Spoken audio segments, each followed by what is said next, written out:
1979 also represented the University of Miami hiring coach Howard Schnellenberger, which set its sights on a national championship within 5 years. The year of 1979 also marked the beginning of a quarterback legacy at the University of Miami, and that legacy started with Jim Kelly. And we're joined today, we're invited by Coach Howard Schnellenberger to his campus on Florida Atlantic in Boca Raton. We're joined today with Jim Kelly, Coach Schnellenberger, and Jim Burt. So Jim, the first start, you're kind of excited about that. Well, as soon as you started talking about it, I started getting pumped up because for me it was a very special time. I grew up in Pennsylvania, and where I'm from, you're either Pitt or Penn State. And I've always been, Coach, I've always been a big Joe Paterno fan. I always wanted to play for Penn State, but unfortunately, right before the national signing date, he called me on the phone and he said, Jim, we've already signed 2 All-State quarterbacks, and we'll still give you a full ride, but we want you as a linebacker. And I was like, you got to be kidding me. I mean, I went to his football camp my junior and senior year, tried to impress him, but unfortunately, that didn't happen. But I guess, fortunately, I wound up at the University of Miami. Well, and Coach, were you, where were you thinking starting a freshman quarterback in this big game? Well, I'd been thinking about Jim for a very long period of time because it was very obvious that he was the best quarterback in camp. See? Mike Rodriguez had been playing quarterback, and I had made a terrible mistake in Baltimore when I started Burt Jones ahead of Marty Domrese in his first game, and I wasn't going to let that happen again. I was going to wait until, first of all, the offense was ready to play and Jim Kelly was ready to and be successful. We didn't have time for a second start. So the time was right. We had no chance to beat those guys with our present quarterback and our present structure, so I elected to go with Jim on that day. And it was a very special day. Beverly didn't know that I was going to start him. My assistant coaches didn't know I was going to start him. And at the pregame meal, I announced to him and to the team, I guess it was simultaneously, and the team cheered, of course. And what did you do, Jim? First thing I did was run to the bathroom and threw up my pregame meal. It's funny how you go along and stories change a little bit, because I remember, Coach telling me, and of course, for my own mind, all I thought about was here. My whole family came up. They thought maybe if we're getting blown out, I might get in at the certain part of the game. But to go against a team that I grew up loving and going against a coach that I wanted to play for and going against a coach that said I wasn't good enough to play quarterback at his school, it became a very special time in my life and pretty much set me off to the career that I enjoyed for many, many years after that. Well, let's go to Jim Burt now, All-American nose guard, and you were recruited by Lou Saban, the previous coach. What did you think of Coach Schnellenberger when he came in? I have goosebumps thinking about it, because without Coach Schnellenberger, I don't think any of us make it, because he set a standard at University of Miami, and for us, the toughness that he gave us inside. And when I went to the Giants, and Jim could say the same thing, 4 Super Bowls, it's amazing what he's done. There was nothing that I couldn't do, because Coach Schnellenberger, you don't take your helmets off. It's 95 degrees. It's 95, 100% humidity, no helmets, no water breaks, 3.5-hour practices, gases after every practice. Okay, it never ended. And he gave us the inner toughness, 11 o'clock curfew. And then after a while, we started doing that. Things changed. We started monitoring ourselves. Someone coming 2 minutes after 11, he didn't have to watch us anymore. So the discipline became there. Everything came, and I ended up playing 12 years. Jimmy played probably more, and it's because of this man right here. And the best part about that, he said he didn't have to watch us after 11 o'clock. Oh, so he thinks. You can't understand how much he meant. He was a guy that was a policeman in the dormitory, and as Jim says, we didn't have to worry about it. Put people in. Who'd you put in the closet? Oh, I don't remember. I can't say. Tony Fitzpatrick. Well, we'll be able to talk about all these great stories, and really, I look at 1979 as being the cornerstone to becoming a contender for Miami, and it was really the turning point. So, without further delay, let's go to this game. We're going to join Hank Goldberg and Rick Weaver, legendary voices of the Hurricanes, in Beaver Stadium to watch this gridiron great between the University of Miami and Penn State University. Weather-wise, we have a very crisp fall afternoon here, the temperature hovering around the 40-degree mark, but it is your typical fall day, a lot of beauty on the horizon. We're going to have a good hard-hitting football game. The Hurricanes are in pretty tough this afternoon. The man who will describe the action for you, the face and voice of the Hurricanes, Rick Weaver. Thank you, Hank, and hi once again, everybody. The Canes won the toss, so they will receive and defend the south goal. We're moving from our right to our left for the first quarter of the ball game. They are in their white jerseys, and there you see the kickoff specialist for Penn State, young Brian Franco, number 10.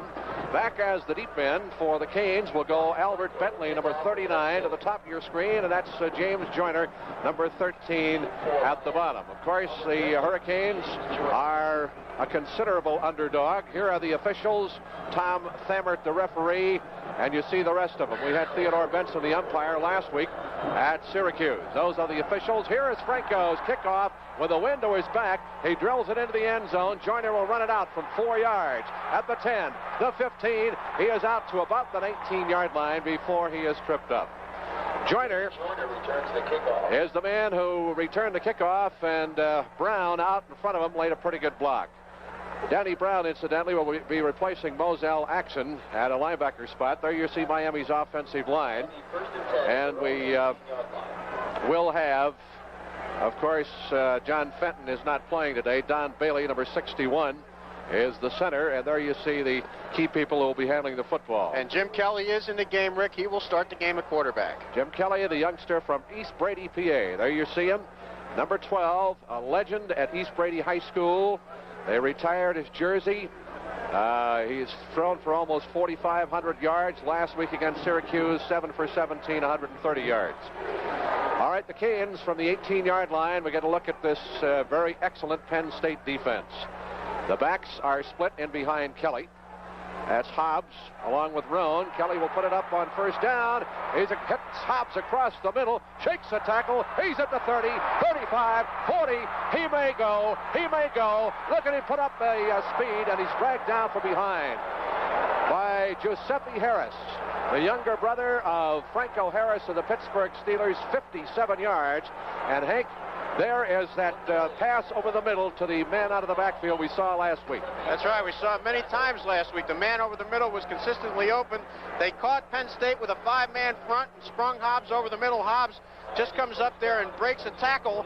Steve Griffiths had a shot at him and let him get away. And at that point, when you let him get away, it's clear sailing for him. And it wasn't until Giuseppe Harris came up that he was stopped. Hobbs and Roan are the split backs behind Kelly from the 25. He wants to pitch. Hobbs up the far sideline. He is still in bounds. And let's see where they say that he stepped out. Close to the 20-yard line, a pickup of 5 yards for Chris Hobbs. So the Canes come out blowing right off the bat, and Joyner will come in replacing Brodsky with a play. Here is the Penn State defensive line. Kubin, the left end, and Clark, the middle guard, really make it work. Matt Millen, their fine All-American right tackle, was operated on for a lower back condition yesterday, so his place is being assumed by number 61, Leo Wisniewski. Second down and 5, Canes from the Lions' 20-yard line. Jim Kelly, quick drop, goes to the near side. It is caught by Joyner. He's down to the 10. He breaks the tackle, but he goes out of bounds at the 5. That's a first down for the University of Miami. Giuseppe Harris again had to run him out. Well, I really like this, Rick. Jim Kelly came out. Here you see him on just a simple out to Joyner. This is 3 plays now, and they put the ball up 3 times. Joyner just on a little swing pattern to the outside, breaking tackles. Hurricanes fired up, throwing the football early in the game. Last week they only put the ball up 7 times in the first half, although I understand there were 11 passing plays called, and they know they have to throw to stay with this club. They put the extra tight end in. The ball is at the 6-yard line, first and goal. Roan and Hobbs split off behind Kelly. Kelly with the sneak. He's down to the 2-yard line, maybe the 1. Good block up front. Lance Mell, the All-American middle linebacker prospect who Joe Paterno calls the best inside linebacker he has ever had here at Penn State, number 56 on the tackle. There you see the linebackers. Mell in the middle. Watch him. He's number 56. All right, the ball down at the 2-yard line. There you see the Miami bench. Everybody calm and collected, but inside, you better believe they're churning. Everybody sets in tight. The back split off. Young Mr. Jim Kelly from the 2-yard line. Here's the handoff, and Hobbs is going to be decked for a loss back at about the 5-yard line. That's Gene Gladys, the defensive right end, number 79, who hit him first, from Monessen, Pennsylvania. He's a junior at 6'2", 215 pounds. A loss of 2 yards. That puts the Hurricanes in a hole. Now they have 3rd down and 4. When you get into, there's the secondary for Penn State, Rick. Giuseppe Harris is the younger brother of Franco. There was another Harris here last year, Pete Harris, as a defensive back, and he was declared scholastically ineligible before the season began. 2nd and 2, I'd have gone for play action rather than just a straight dive play as they ran. 3rd and 4, Joyner is split to the top of your screen. The backs are split off. 3rd and goal from the 4-yard line. And Miami's going to be penalized for taking too much time, I believe.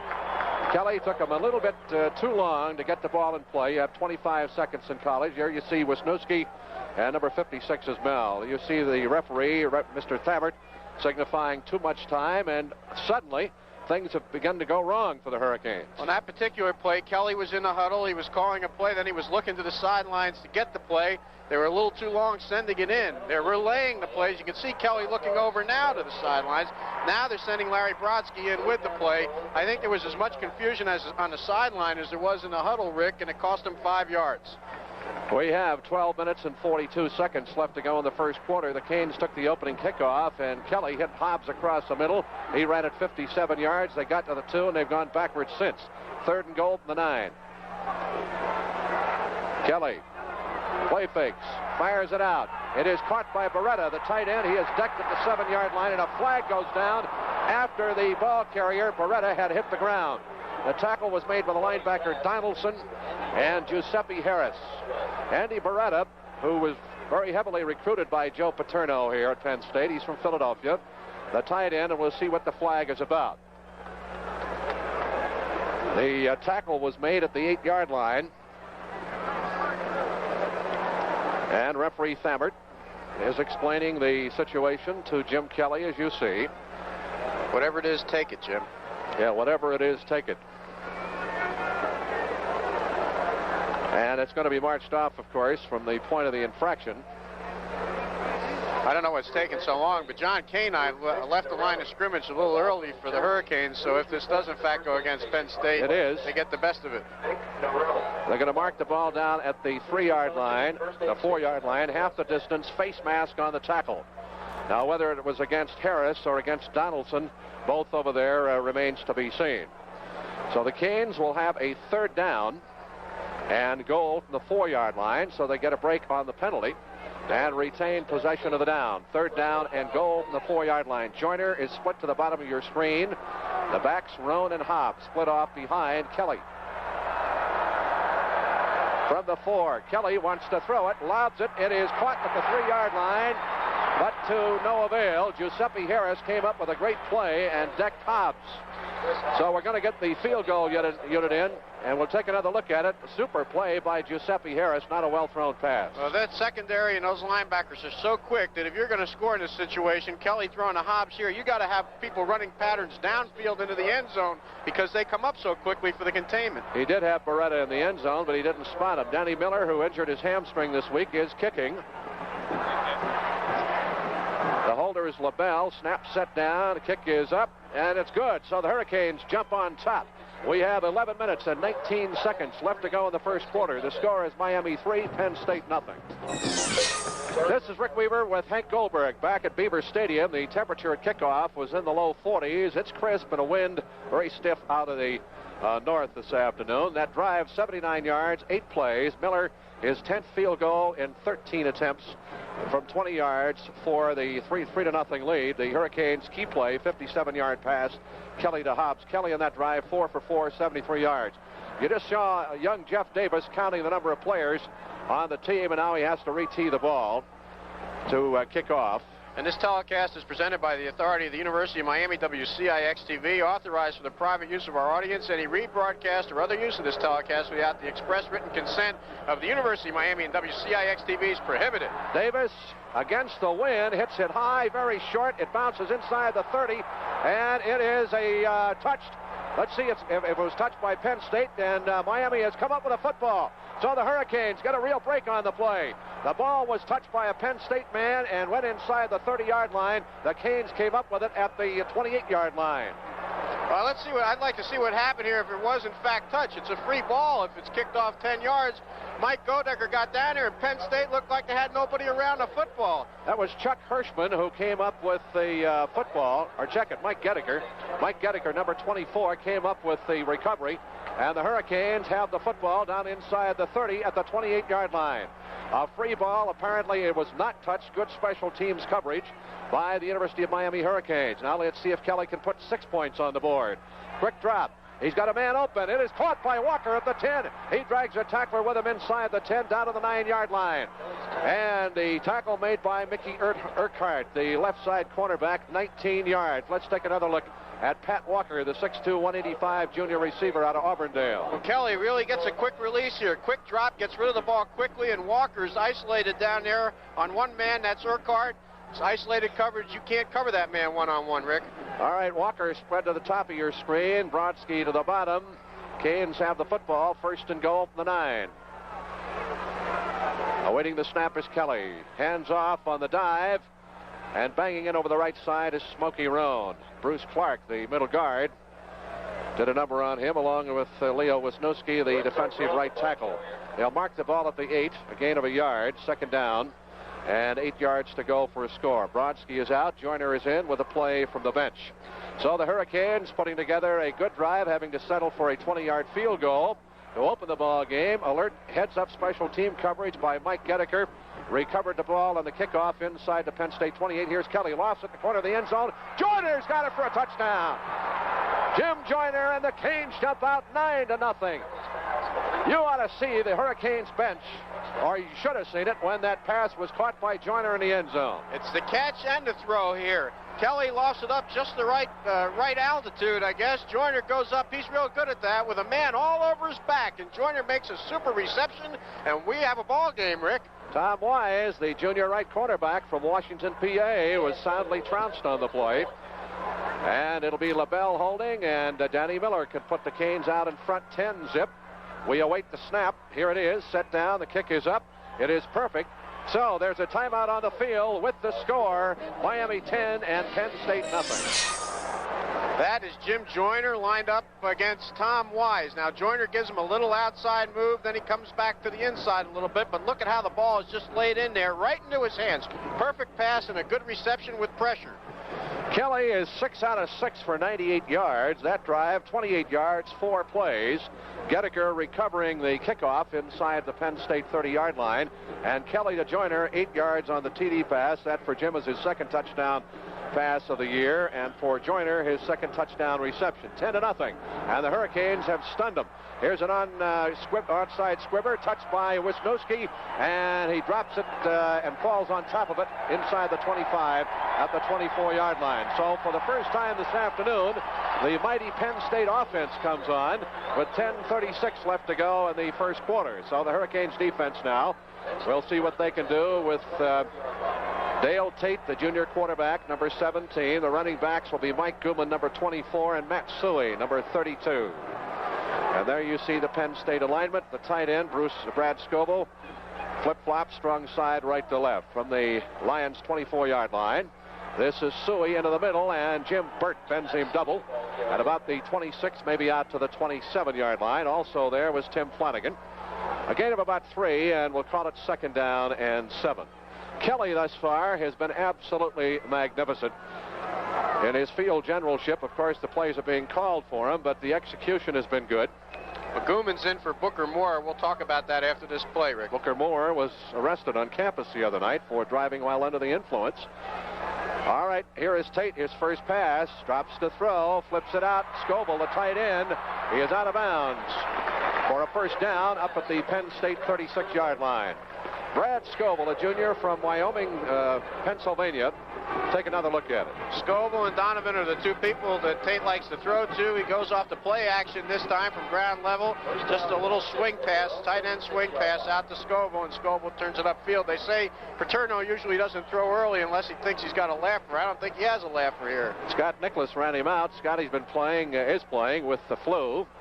Flu bug has hit the Canes this week. Here's the pitch to Gooman, the tailback, and he drags people with him, running right up to about the 40-yard line. Lester Williams was there. to make the initial contact, and they'll mark it at the 39-yard line, a pickup of 3. And there you see some of the beautiful sights around the Penn State campus. Gooman and Booker Moore last year shared the tailback position. This year, Gooman was moved to a wingback. Now he's back there because of Moore's situation. Vito Cab has been replaced as a starter today by Scoble at the tight end on the alignment you just saw. 2nd down and 7. This is Suey, big hole in the middle. He is across the 45, down into Canes territory at the 39, and David Jefferson saved even a bigger gain, wrapping him up from behind. Matt Suey, the brilliant young fullback who has a 5.5 rushing average. Let's take another look at it. Suey is the 3rd leading rusher right now in Penn State history behind Capoletti and Lydell Mitchell. You see why. He has good acceleration when he gets through the hole and also can run with power. David Jefferson was the tackler, and here's the same play again. Suey in across the left side, cutting back to his right, gets about 4 down to the 35-yard line. Lester Williams there along with Jim Burt and Scott Nicholas, number 66. The ball at the Hurricanes 35-yard line. A 2nd down and 6 coming up. The Canes jumped on top as Jim Kelly engineered a beautiful drive on the first play, a pass across the middle to Hobbs, and he took it for 57 yards. There you saw the defensive front for the Hurricanes. This is Gooman, a hole on the left side, back to his right, and he is dragged down inside the 30-yard line to about the 28. That's good for another Penn State first down. Mike Gooman. Good trap blocking up front, as you'll see here from ground level. Scott Nicholas, though, is in position to make the tackle. He's a little weak coming back off of a bad ankle and a flu case of influenza, and he missed that tackle, and there was good yardage on the play. Gooman, a senior out of Bethlehem, PA, at 6'2", 210. First down, Lions at the Canes' 28-yard line. Gooman again over the left side, and the Canes blow him out at the 24, but that good leg drive of his picks up yardage down to the Hurricanes' 24-yard line. First man there for the University of Miami on the defense, Greg Zappala. Freshman in. There you see the linebackers for the Canes. And we do have Moselle Axon with a bad ankle today. Danny Brown scheduled to replace him. 2nd down and 6. The ball at the 24-yard line in Canes territory. Tate on the snap. This is Suey, and he has met at the line of scrimmage. No gain on the play. Excellent hit on the left side by Scott Nicholas, the linebacker. And also over there was young Zappala, who is a freshman, who's filling in for the injured Barry Gonzalez today. Zappala is from this particular part of the country, Central Catholic High School in Pittsburgh, PA. And Nicholas came up there, made an excellent read, good driving tackle on the play.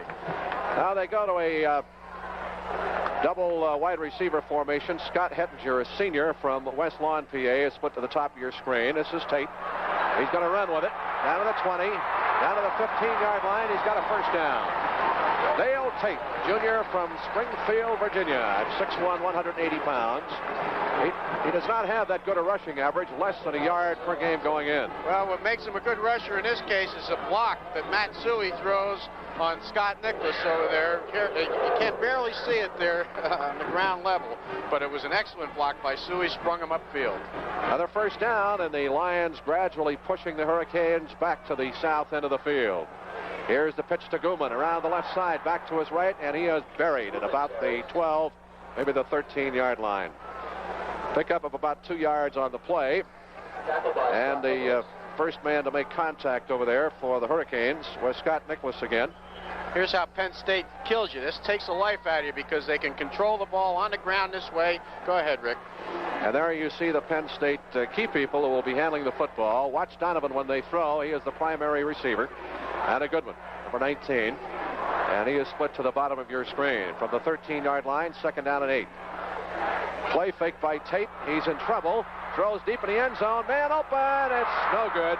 Going for Scoble, the tight end.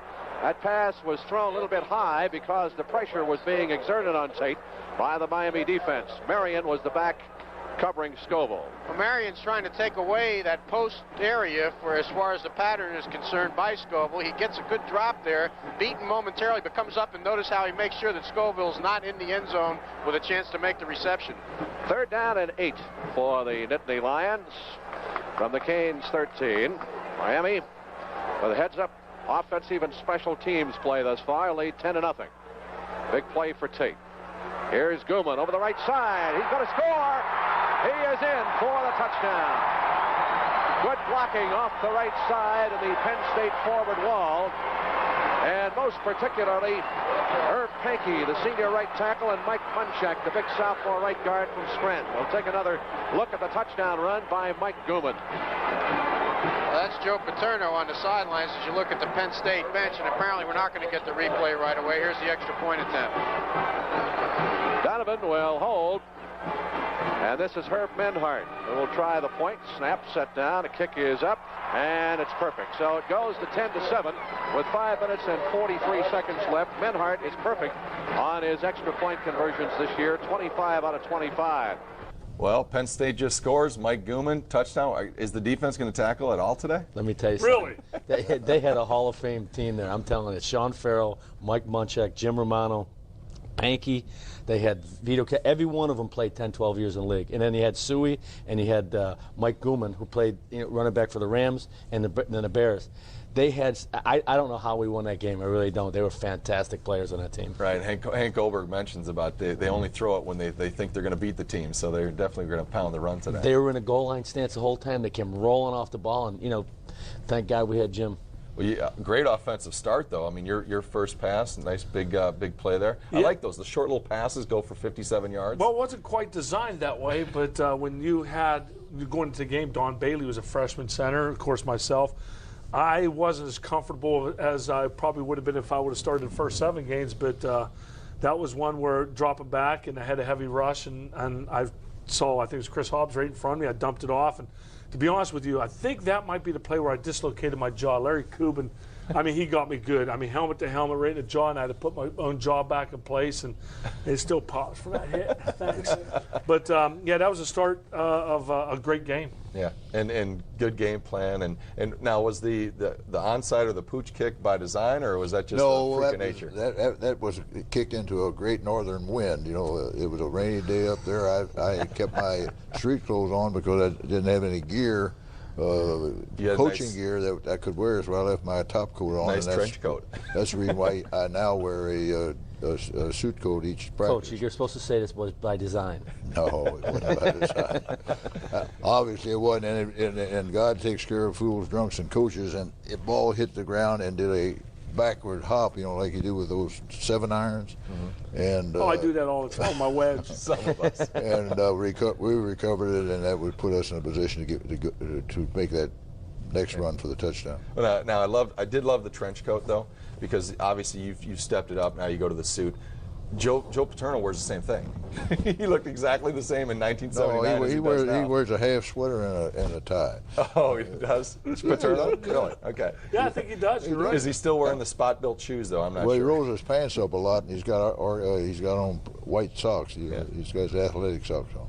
Now, at this point of the game, you're 3-4 coming in this ball game. Could you imagine a better start for Miami in this game?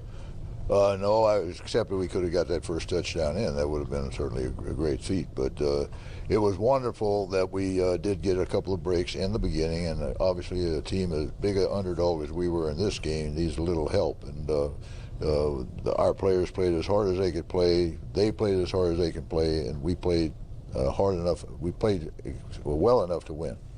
Well, it's an exciting start, and off to certainly a exciting upset here in the making. So when we come back, we'll have the rest of the first quarter of this 1979 University of Miami and Penn State University game. So the Lions come roaring back, and the score now is 10-7, and the Canes are going to have to do it again because that evens it up in a big fat hurry. 5 minutes 43 seconds left to go in the first quarter. The Lions go to North Carolina State at Raleigh next week, and the Hurricanes have an open date before hitting the road again against Alabama 2 weeks from today at Tuscaloosa. There you see Franco, the kickoff specialist. And back for the Hurricanes, Bentley, number 39, and Joyner, number 13. Franco will have the wind to his back. 10-7. Miami breaking on top and shoving the Nittany Lions all over the field. Here is the short kick. Joyner, 5, 20, slips and falls as he starts to make his cut. It's contained at the 21-yard line. First man down was Tom Barr. an offensive back who also plays on special teams. The Hurricanes start from their 21-yard line. We'll take another look at the Penn State touchdown. Well, you're going to see Gooman get the ball, and watch the blocks that Rick was talking about early. Big number 78 there. Mike Munchak throws a good one, and just good leg drive by Gooman gets him in the end zone. Kelly has Hobbs and Roan as the split backs in behind him. Hurricanes lead 10-7 from their 21. He will throw the split hitch pattern out to the far side. Joyner, 30, 35, up across the 39-yard line and out of bounds there to Lance Mell. That is called, in the terminology of Earl Morrill, the split hitch, and he handles the quarterbacks for the U of M. Well, here's Kelly. He throws it out to Joyner. I think the defense is laying back a little bit as you see Joyner take off, because last week Miami ran this play with Walker throwing the ball, and I think Penn State was conscious of it, and that's what enabled them to get the yardage on the play. Kelly having a Bob Greasy type afternoon, 7 out of 7. First down, Canes at their 39. Backs are split, so are the receivers. Kelly on the draw. This is Roan. He gets outside. 40, 45, puts his head down and rams his way up to the 47-yard line. Tom Wise, the cornerback, rode him to the turf after an 8-yard pickup. It has been said, and somewhat truthfully, that the Canes do not have a great running game inside, but these two backs, Hobbs and Roan, once they get that corner turn, can really pick him up and lay him down. Second down and 2 for Miami. And he had Gary Breckner in there who threw a good block on that play. He's out now. Backs in an eye, and Joyner splits off the top of the screen. Walker to the bottom. Second down and 2. Roan and Hobbs are the split backs. Kelly, quick drop.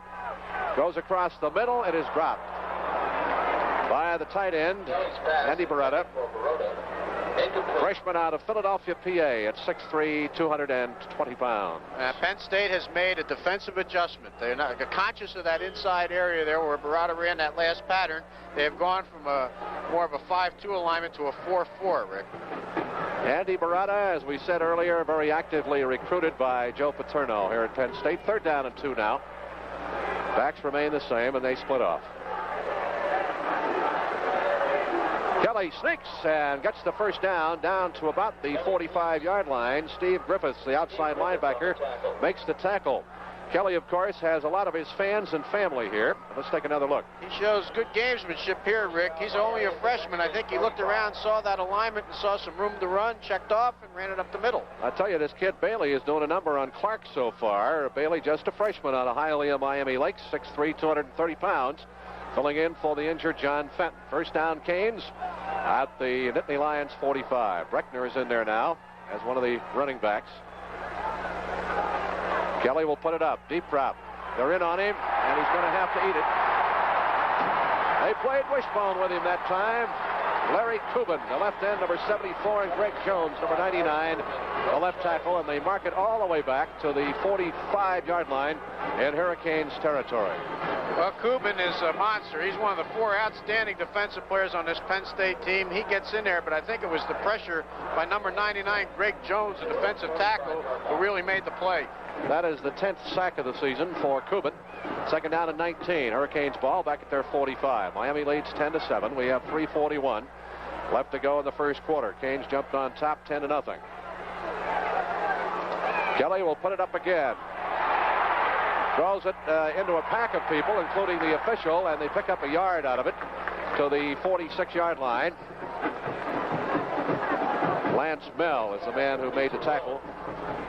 Lance Mell made a play that shows you why he's called the best inside linebacker. Jerry Sandusky's been turning out linebackers here at Penn State for 11 years.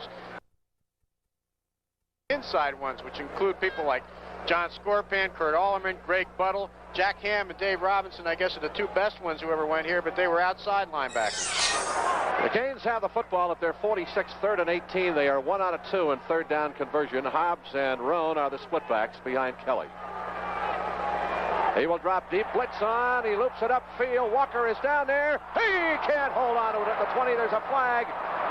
Or is there? At the 20-yard line. Thought I saw something yellow go up in the air, but apparently I was mistaken. Giuseppe Harris is the man who was back there with him, but Mel, the middle linebacker, was blitzing on the play. It's amazing that Kelly got the ball as much on target as he did with Mel staring him right in the face, Hank. That's right, and there's nobody in the backfield who can throw a block. That puts added pressure on that freshman center, Bailey, and Mel came through unmolested. Kelly really showed a lot of guts. LaBelle kicking against the wind from the 30, Rakowski. Terry Rakowski, a single safety. Bad snap. He gets one out of there, rather short against the wind. They let it bounce down at the 25, and it's going to be down at the 25-yard line. A 29-yard kick. 29-yard kick. Donald Bailey downs it. Let's take another look at that Walker almost reception. Well, this ball was just thrown up in the air, and Walker had to run under it because Kelly had no choice. He was under such pressure from Mel, and Walker almost comes up with the reception. Just an excellent play. The problem was there that I believe Mickey Urquhart got there. That is Mickey Urquhart. See how quick those linebackers are? He's a linebacker. Kept pace with Walker. The ball at the 26-yard line, as Tate will try to get something started again for Penn State with 2:43 left to go in the quarter. Play fake, wants to go right side, got a man open, and a flag goes down as the reception is made by Tom Donovan, the wide receiver off the near side, but the flag was thrown by the line judge on the near side of the field. Now we'll see what this is all about. There you see Fred Marion talking with the man. There was not a defender close to Donovan. No, but there was a second receiver in the area who may have been ineligible. That's right, and that's exactly what it was. Ineligible receiver upfield or downfield, as you apply the terminology, and Penn State will lose the game and will be assessed the penalty. There you see the Penn State bench. Joe Paterno lost one game here this year. This team coming in with a record of 5-2. They don't lose very many at home. That's Dale Tate Jr., the quarterback from Springfield, Virginia. And referee Thammert marches off the penalty, which will set it back to about the 13-yard line.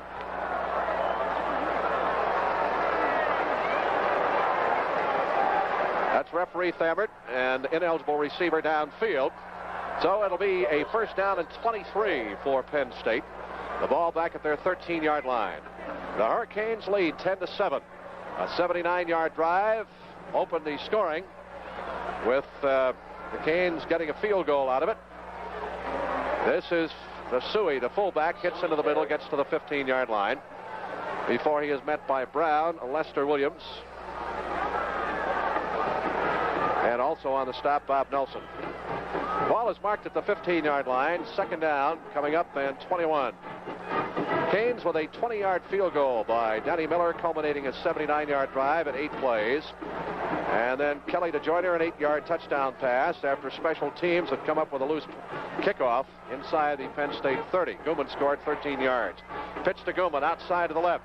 He is hemmed in, breaks the tackle, gets out across the 20 to the 25-yard line. That'll bring up a third down and about 11. If you're watching this game back in Miami, call your friends. We didn't think we were going to see this kind of a ball game. Canes playing good defense now to go with the offense. Well, a key third down conversion coming up for Penn State with 1 minute and 43 seconds to go in the first quarter. Let's call it 3rd and 12 now as they mark the ball back at the 24-yard line. And the Canes are going to have the wind advantage to their back for the second quarter. Here's Tate, drops the throw, not much of a rush, loops it out. That's Suey out of the backfield. He's at the 30 and is rolled out of bounds, short of the first down at the 33. So the punting unit will come on, and the Canes will get the football back as that penalty really hurt. We'll take another look at the throw to Suey.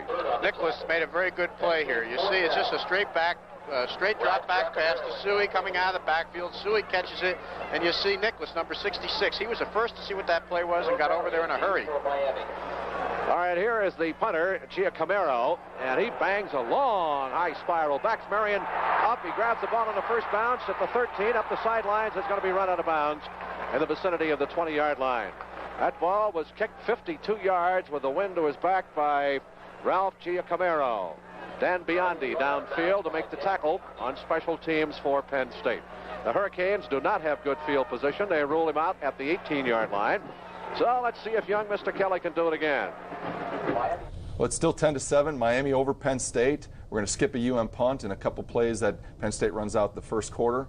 But right now, let's talk a little bit more with Coach Schnellenberger, and let's go back to 1979 and your decision to become the University of Miami head coach. Kind of what was involved in that process? Well, it was a strange thing. I was coaching offensive coordinator with the Dolphins. I had a great job. Everything was good, living in Miami Lakes. No reason to think about going somewhere else. I get a call from a writer named Long. He wanted to know if I would be interested in the Miami job, and my immediate reaction was, no, I don't want to go to Miami. It's a graveyard for coaches. They have no esprit de corps down there. They don't do anything well. And let it go at that. And about that 10 minutes later, 15 minutes later, my wife, Beverly, comes in from the hairdresser, and I told her about the situation, and she looked at me like I was goofy and said, well, how much were they going to pay you? And I said, $75,000. Well, that was $25,000 more than I was making. They were giving me a car and a radio show. And she said, by the way, you're not ever going to get another job in the National Football League as a head coach because of my situation with Bob Irsay. So I said, Beverly, you're right. I think I better call them back. So I did call them back, and obviously I took the job, and we lived happily ever after. Well, and talk about your press conference, because Well, the press conference was later, because I didn't know that when I turned the job down, or before I had turned the job down, they had voted, their trustees had voted to drop their football team from Division I to Division I AA, because they tried to get James from out at Washington. He was a quarterback from Miami to take the job, and he had turned it down. And so had the coach from Vanderbilt, who had had a great year. He had been a quarterback there as well. So if they couldn't get their own people to come back, it meant it was pretty bad. And knowing that they had voted to go back to the Division I AA, and then after I took the job, the 5-year contract, they said, we'll table that motion for 5 years to see what happens. Well, I knew the University of Miami had a terrible self-confidence problem. That they were down in the dumps about everything.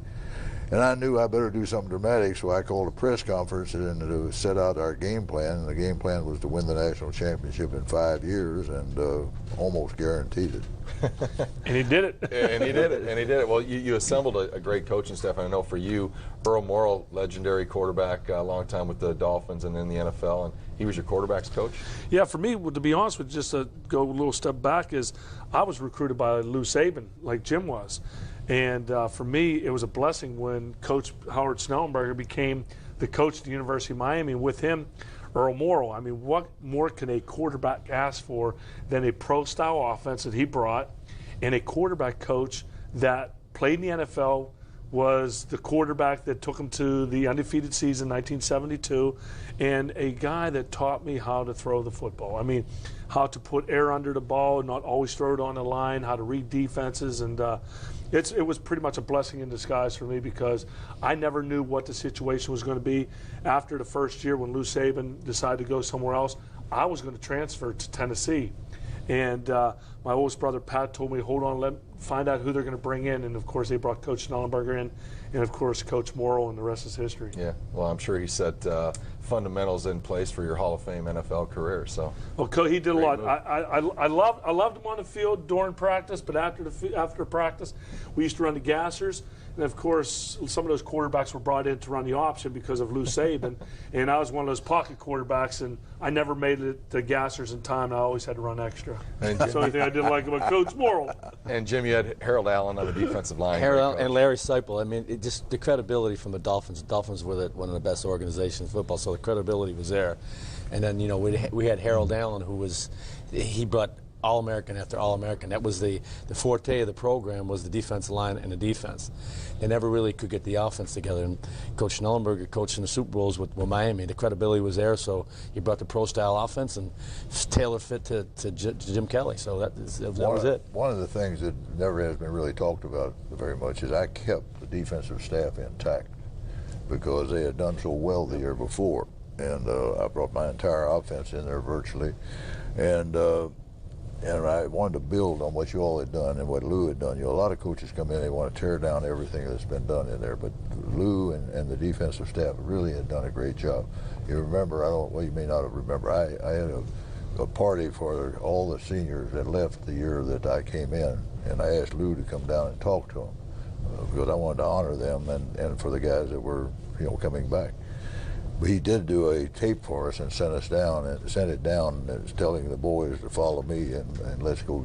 Y'all will go get it done. And I thought that was a key element in us playing so well so early. Yeah, the defense, no matter what they say about University of Miami, the defense had a lot of pride. They had a lot of great coaches. Arnie Romero, Rick Lance, you remember a lot of the guys. Right. They had a lot of pride, and that was the strength of the Miami defense. Bill Trout. Bill Trout too, right? Sure. It was always the backbone of the championship seasons too. Yeah. So we'll be back with the second quarter of this Gridiron Great, Miami versus Penn State. Okay, they've got Andy Barata at the tight end, Stewart, Picorni, Bailey, Hayes, and Grady, the interior of the offensive line, and Walker and Joyner the wide receivers, Roan and Hobbs are the running backs as they split off behind quarterback Jim Kelly, who has had some kind of a day so far. He wants to throw it. The bomb, far sideline, Walker, he can't hold it at the 45-yard line. Good play by Urquhart, and a flag goes down. Flag goes down on the far side. Let's see who it's going to be against. It's going to be an interference call. We have had no indication as to who it's going to be against. It's going to be against Penn State, presumably. And we'll give the Hurricanes a first down at the Lions' 44-yard line. We'll take another look at it. Urquhart, number 36 on Walker. Well, here you see the play action and a good throw by Kelly. Now they're going step for step, and there must have been some bumping down there. You see Urquhart, and I think what happens here is that Walker just tries to cut it in front of him. I thought Urquhart had position on him, and maybe the fans are a little justified. 46 yards on the gain on the pass defense penalty against Penn State. So the Canes continue to come up with the breaks, and Penn State is keeping itself back in a hole on somewhat foolish penalties. All right, Walker and Joyner are split to the bottom of the screen from the 44-yard line.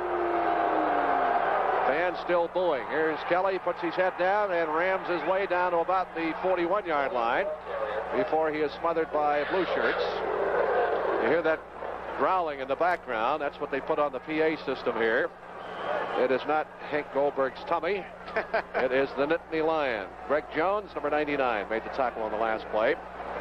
Kelly is big enough to run to that football. He's 6'2", 200 pounds. He got to mark it at the 42-yard line, so give him a gain of 2, second down and 8. Pass interference on Urquhart. Interfering with Walker's right to catch the ball. Here's the play fake by Kelly. He's got a man open down the near side. Brodsky, he's got it out of bounds at the 2-yard line. And Jim Kelly is slicing up the Lions like a noted surgeon. 40 yards on the pass completion, as we'll take another look at it. Young Larry Brodsky out of Hialeah, Miami Lakes. Brodsky runs a real good pattern here. What he did was he changed speed about halfway down his pattern and gets wide open between, really, he beat 2 defenders down the sideline. And Kelly, you see his stats, 9 out of 14, 160 yards. He got a lot of pressure from Cuban, number 74, and shoved him off balance, but the pass was already gone and it had done its damage. First and goal down at the 2-yard line. Great catch by Brodsky. And a well-thrown football by Kelly. His statistics today are going to be outstanding. Breckner is in there. Here's the handoff to Roan, digging for yardage. It was not a good handoff. And he gets to the line of scrimmage, and that's all. He was almost by the time Kelly got the ball to him. Well, they had a little bit of a stun on by Penn State. The linebackers came up, showed the blitz, then actually performed the blitz. And I think that stunt just threw the timing off in the backfield for Miami a little bit. Kelly is 9 out of 14 for 157 yards. Has already thrown 1 touchdown pass to Joyner this afternoon. Walker goes out. Ball is at the 2-yard line. Second down and goal. We have 12:55 to go in the half. Canes lead 10-7. Knocking on the door again. They've got double tight ends up front. Joyner split to the top of your screen. Here's the pitch. Fumble! At the 7-yard line, Penn State. Let's see if they have it. Jim Kelly comes up with a football. Almost a disaster at the 7-yard line. Gene Gladys was battling him for the ball. Greg Jones also. I don't know about tossing the ball around there close to the goal line. I don't either, Rick. I agree with you. But one thing about Kelly, he has great awareness, doesn't he? He covered that football. He saw it loose and jumped right on it. Good basketball player, but should have called him for a double dribble. The ball at the 7-yard line. Third down and goal from the 7.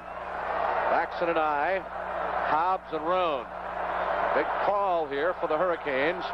And we're going to get a flag toss. Too much time again, as occurred earlier in the contest when the Hurricanes got in close. I think that's what it is about. As the flag was tossed back in the end zone by the judge who keeps the time down on the field. That's the second time this has happened to the Canes. When they've gotten down in close, they got down to the 2-yard line, 2-yard loss to the 4, and then had 5 stepped off on a previous series. All right, the penalty puts the ball back to the 12.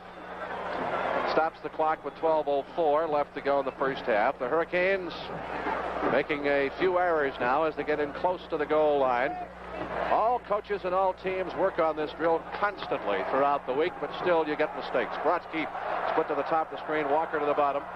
Roan and Hobbs the split backs from the 12. Kelly will put it up. They're after him.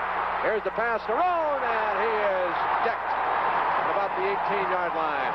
Super play by Steve Griffiths, and Clark was really putting the pressure on Kelly that time. Now let's watch it again. Had pressure on everybody. Pressure on Kelly from the linebackers. You see Clark, rather, the middle guard, and then you see number 52. That's Steve Griffiths. He was right there. He saw that play all the way. Here's another angle on it.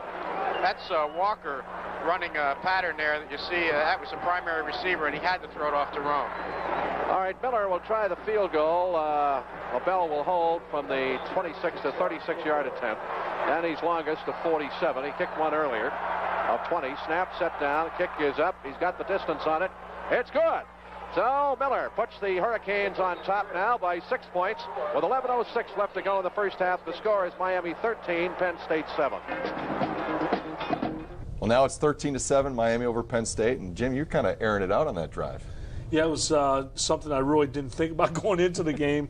I was just thinking about coming out healthy. Yeah. And, of course, there were a couple defenses. They rolled the corners up. And not all the time. I always think about going deep to Larry Brodsky, maybe Pat Walker or Jimmy Joyner. But, yeah, there were a couple good passes during the course of that drive. Well, and you benefited from the pass interference. You like that call, huh, Jim? You know, as usual, the offense gets all the advantage. That was a terrible call, but thank God it worked for us. Yeah, that's Remember, right. the offense is on our side. No, thank God for that.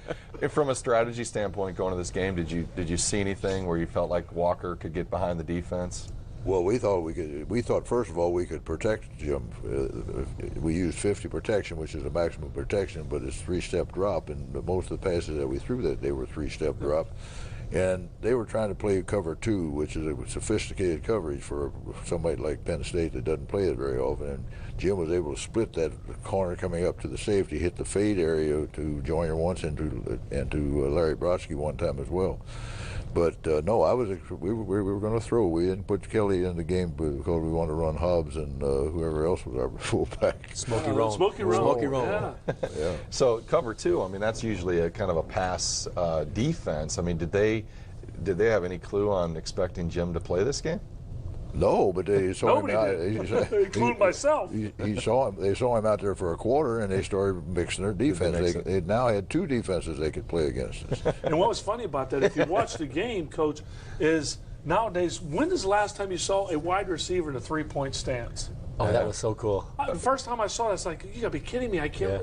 Yeah. I started laughing when I saw that. Here are our wide receivers, Pat Walker, everybody to 3-point stance. I'll tell you what, if my guys don't get down the field very fast, I put them down again, and I threaten to put them down, and they get their butt off the ground, off the field. Yeah, they don't like being down there. You ever see, you watch them, if they take a false step, they take a step backwards, you got to put them down so they learn how to come off without taking a backward step. That's why you were a coach. A great one with that.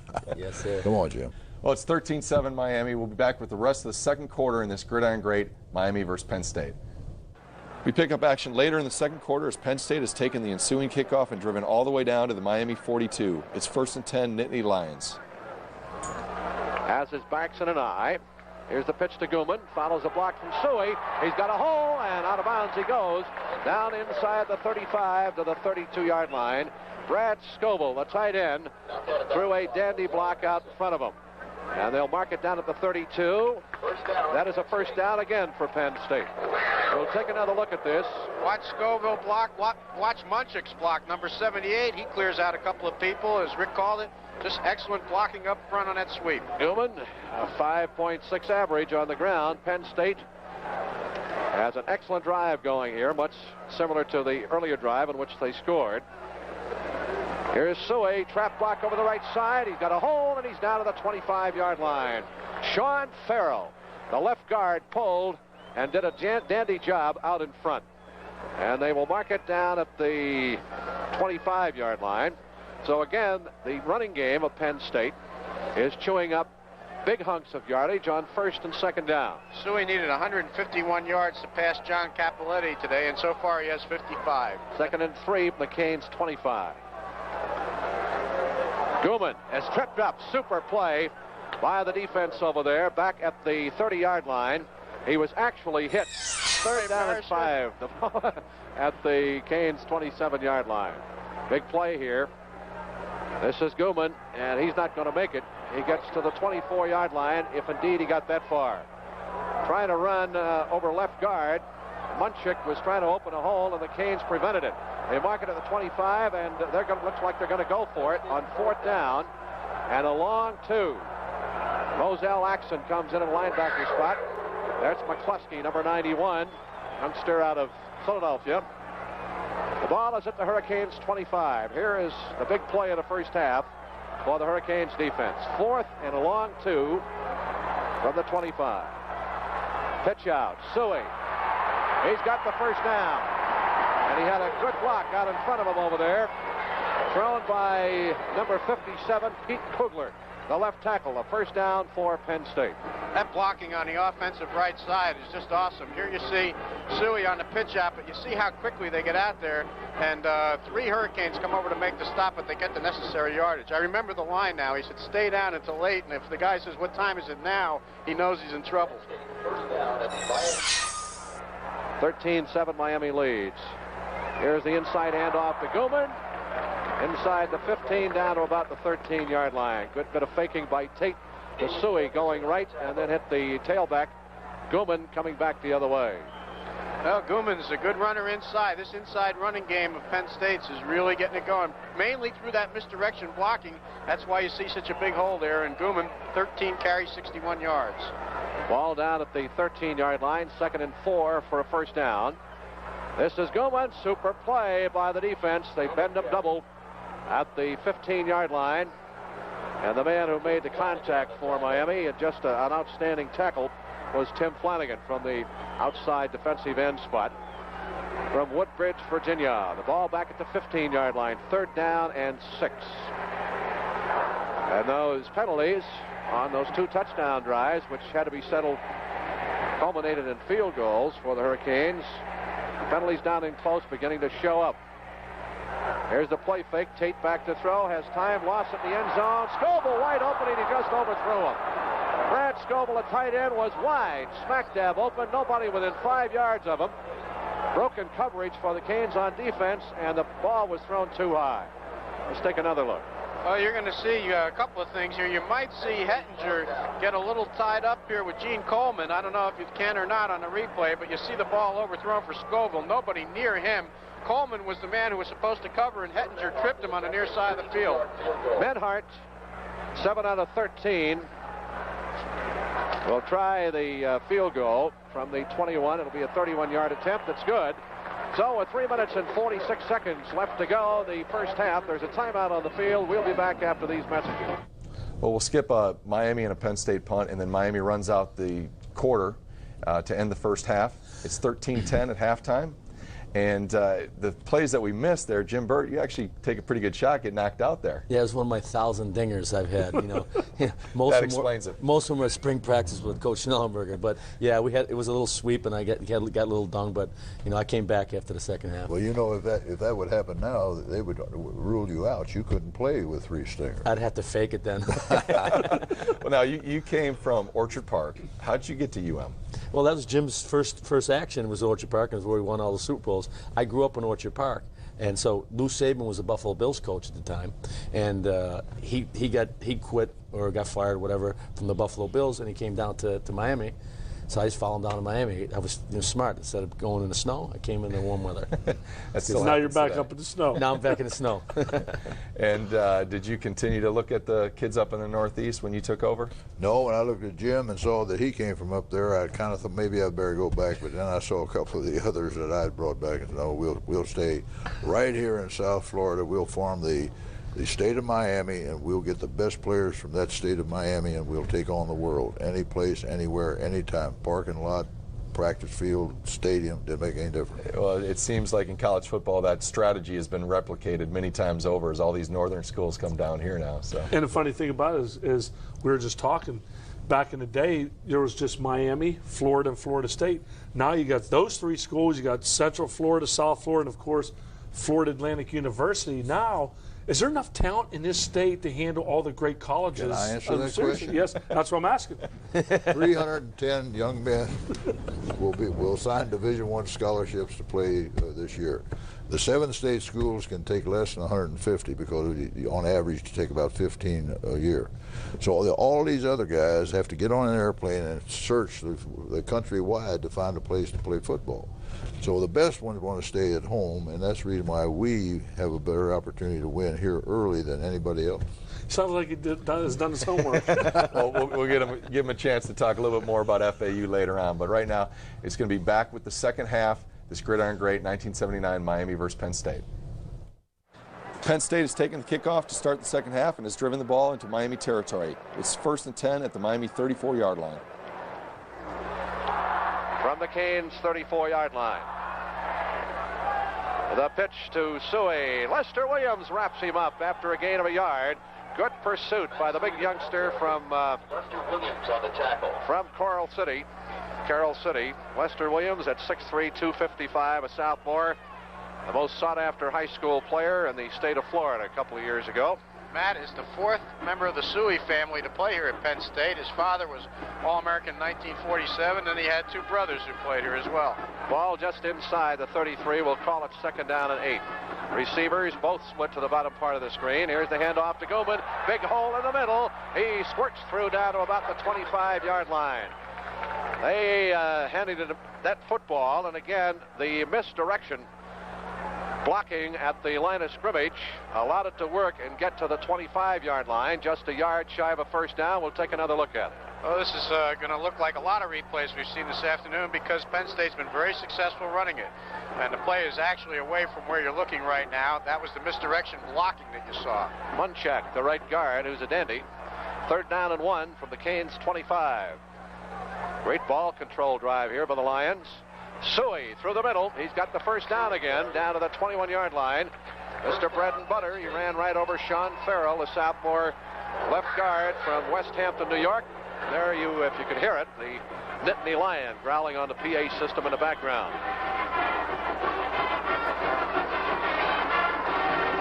We'll watch Farrell now. Watch number 62.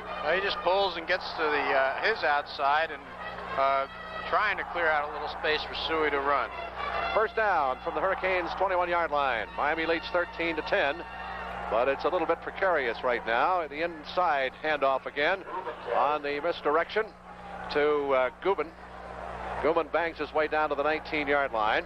That's the first time that they've had any semblance of running to the left offensive side of their line at all this afternoon. I can see why they haven't been doing it too often. It's been jammed. Ball at the 19 with a 2nd down and 8 call coming up for Tate. First time I heard that Nittany Lion on the PA system here this afternoon, I thought it was the Orange Bowl sound system. I didn't know that was the sound effect here. McCloskey, a wingman, a tight end off the right side. Here's the pitch to Gilman, and he is dragged down from behind. Super play by Flanagan.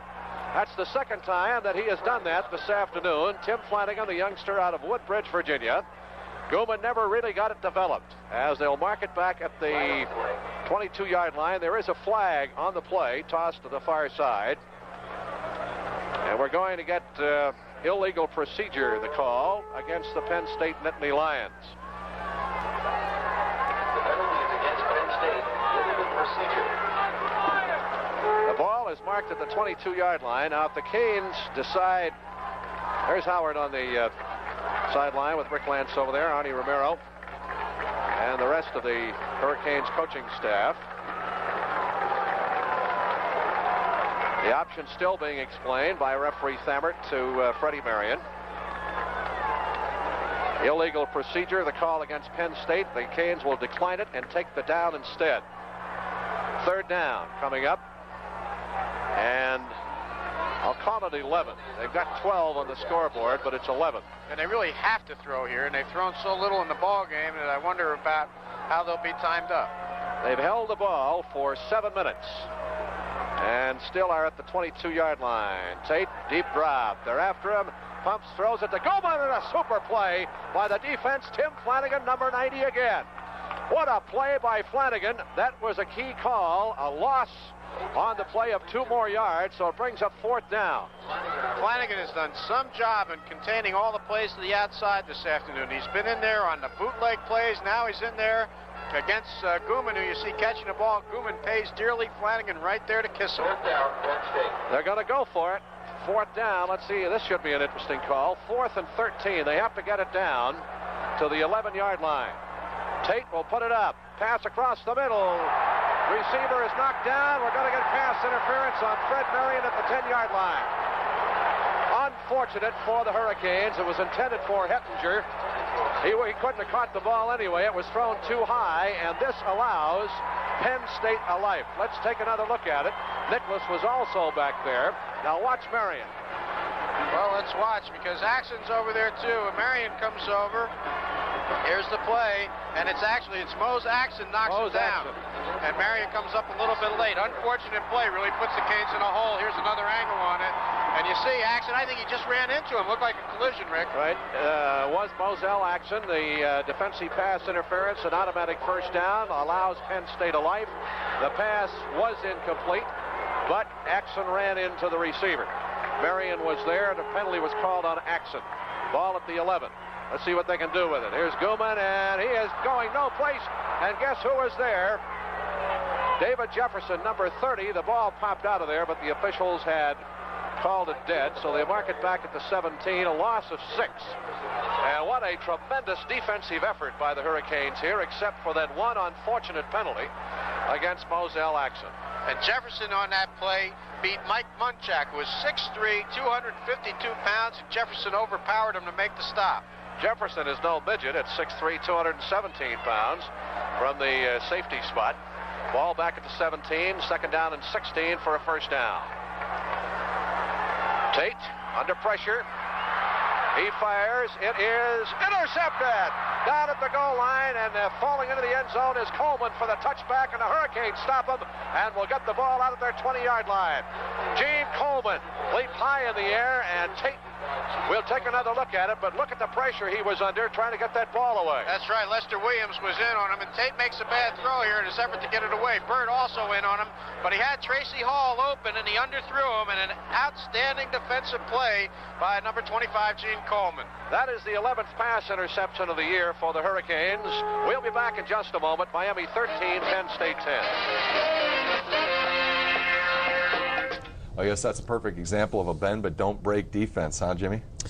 Well, it was a long game. They had a lot of great players. They were in a goal line stance the whole game, and they were pounding us. And they took us a little lightly though, because when we needed to, we gave. But we didn't break. And Gene Coleman made some great plays, and Scott Nicholas, and a lot of guys got Tim Flanagan. A lot of guys come up and stepped up in that game, and because they lived in that area, a lot of guys were recruited from there. And you know, along with Jimmy, everyone had a little personal thing about with Paterno and Penn State and all the players. It was a great win for us. Yeah, well, Coach, you mentioned you kept the defensive coaching staff intact, and the defensive mentality, the same system intact as well. Well, it was, and we obviously we didn't change any terminology, but it was still our defense, and the adjustments we made were not vast things, weren't big adjustments, but we tailored it to what we believed in, and of course our practices were different because of the style that we had played coming out of the National Football League. Mm-hmm. Now, Jim, do you really remember this? Because I think you probably had to miss a few helmets. What was the deal? They didn't let you go back in the game? They hid your helmet on you? Just for a couple plays, they hid my helmet, and I was going to grab someone else's helmet. So, okay, take your helmet. Actually, the helmet got cracked in that game, and I had to borrow someone else's helmet. Really? Yeah, but it was kind of cool. Yeah, when you're young like that, you like that kind of stuff. And are you sitting there over on the sideline saying, "Come on, defense, would you stop him? I want to get the ball back"? 20 plays. I know. I don't think I was ever in a series that I had a 20-play drive. Sure you were, Jim. A bunch of times in practice. Yeah, practice. Oh, yeah. We what was our scrimmages? 130, 120, 130 played scrimmages, Jim? You got tired from dropping back and handing the ball off. Oh, my goodness. But, you know, that's one where you know that it's going to affect the defense somewhat, but they kept coming back. It didn't matter what the situation was.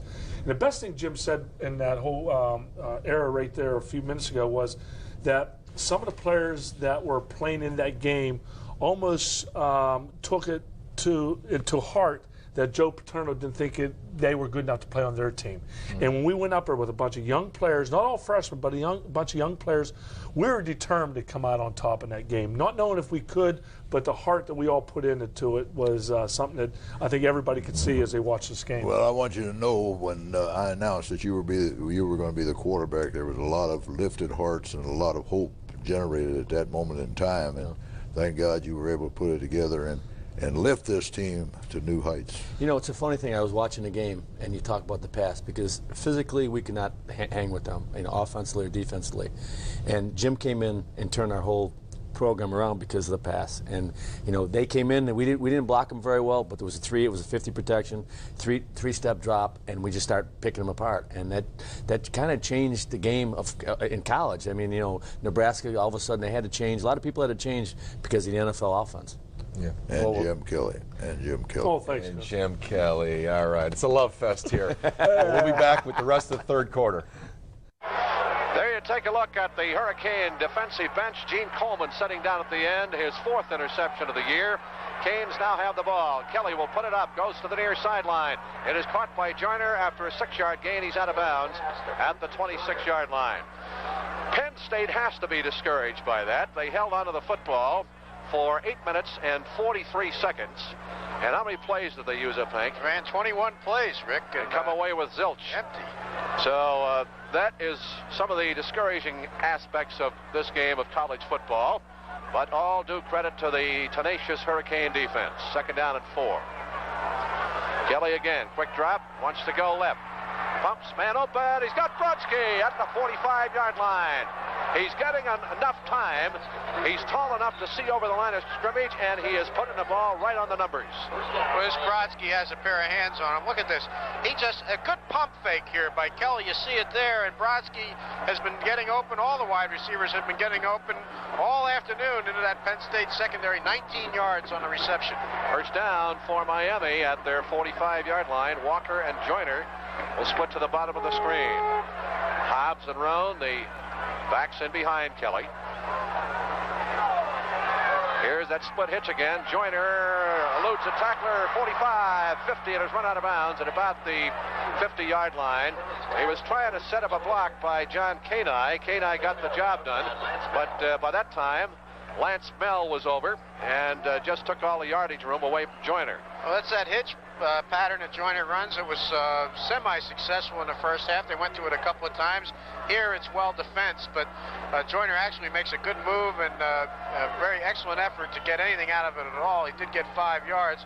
Miami staying in the air, Rick. 3 out of 3 Well, plays. if you can do that, you don't need a running game, but sometime this afternoon they're going to need it. Breckner in the offensive backfield with Roan. Kelly deep drop this time. They're after him. He's going to have to. Now he breaks away. Breaking to his left. Fires upfield, and the intended receiver was Roan. He was stymied at the 40-yard line. I won't say he was being held up, but he was not moving anyplace. Kelly showed the strength that he has as he was under all kinds of pressure from Donaldson, the linebacker who was coming from the far side, and Greg Jones, the tackle. But he finally broke away, got the pass, and it fell harmlessly. Roan was the man for whom it was intended. 3rd down and 5. Kelly now is 12 for 21, 181 yards. Joyner, incidentally, has caught 5 for 50. Penn State dodged a bullet there because defensive secondary thought that Kelly was stopped and there were people open. Ball at the 50-yard line, 3rd down and 5. Quick drop. Across the middle. He's got a Walker down to the 30, down to the 25-yard line. Just a simple deep slant over the middle, but Walker was right smack dab open in the middle. And Mickey Urquhart, the left cornerback, was beaten on the play. We'll take another look at it. Walker, as you said, runs a slant. Kelly looks like he's going to dump it off quickly here. Instead, he looks into Walker all the way, and Walker just beats the coverage. Penn State a little lax in that secondary right now. One of the reasons may be that Urquhart's having a little trouble keeping up with Walker at this stage of the game. He is slicing them to bits. The ball at the 25. Another drop. Here's the pass for the corner of the end zone. Walker down there, can't get it. Urquhart was the defensive back on the play, but they ran out of room in the corner of the end zone, and Kelly got it up a little bit high. So it'll bring up a second down from the 25-yard line. Now at this particular point in the field from here on in is where the Hurricanes have had some problems this afternoon in 2 previous drives. They've had some penalties and have hurt themselves and have had to settle for field goals. Let's see what they come up with now. Brodsky is in. He splits to the top of your screen. Walker to the bottom. Roan and Breckner the backs. Kelly, quick drop. Looks right. Looks into the middle. Dumps it. It is intended for Roan as he came back to the near side again after looking all over the place. Incomplete down at the 5-yard line. Led him a little bit too much and threw it high. Larry Kubin, the left end, gave Kelly a pretty good shot. Jim Picorni did a real good job on Larry Kubin there. Kubin had a good rush on him. Picorni moved over to help out and threw an excellent block to give Kelly the time. Of course, it was incomplete. Now Kelly's calling for Joyner as that clock is winding. Miami's forced to take a timeout. Miami is forced to take a timeout. You saw the confusion down there on the sidelines.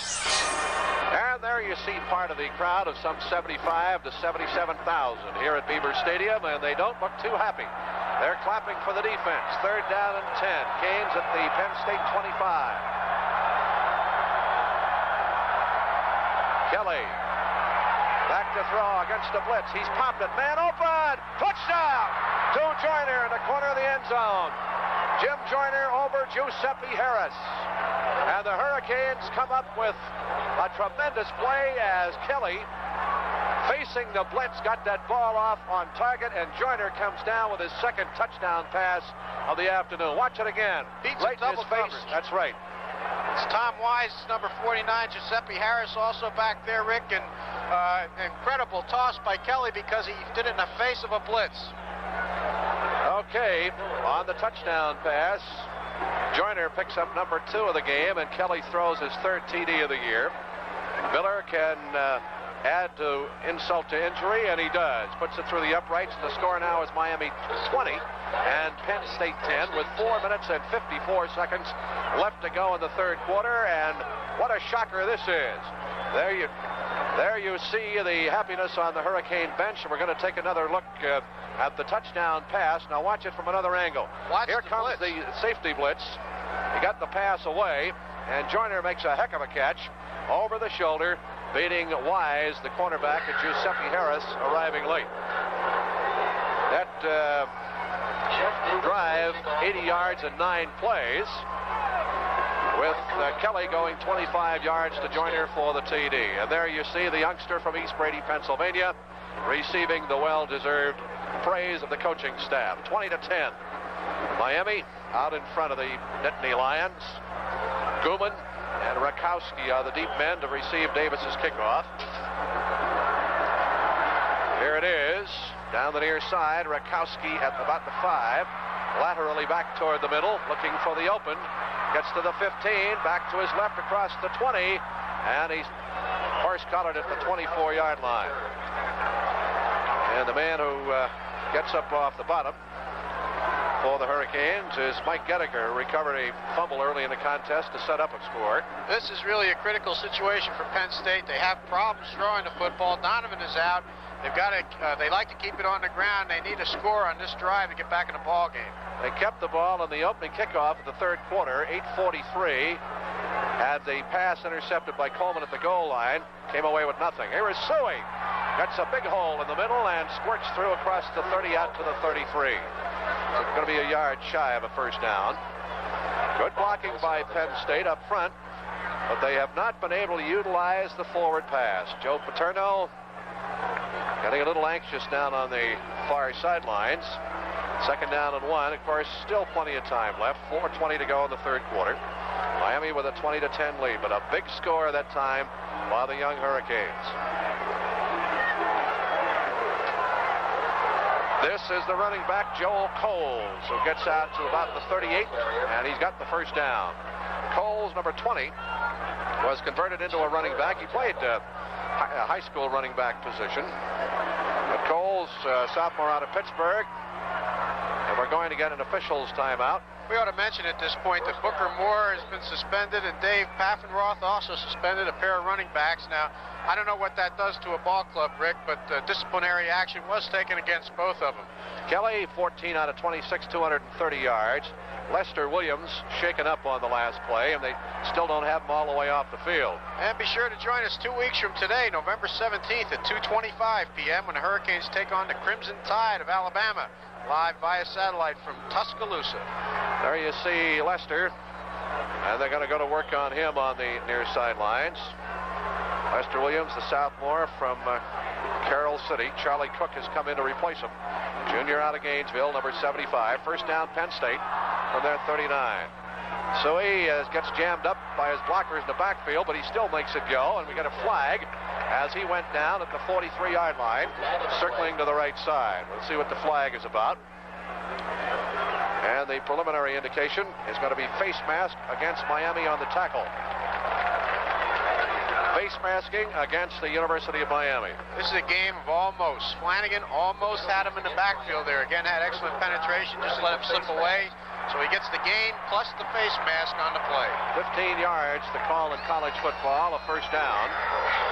And puts the ball down at the 43-yard line in Hurricanes territory. Suey has now carried the ball 24 times, unofficially for 101 yards. Gilman, 23 carries, 85 yards.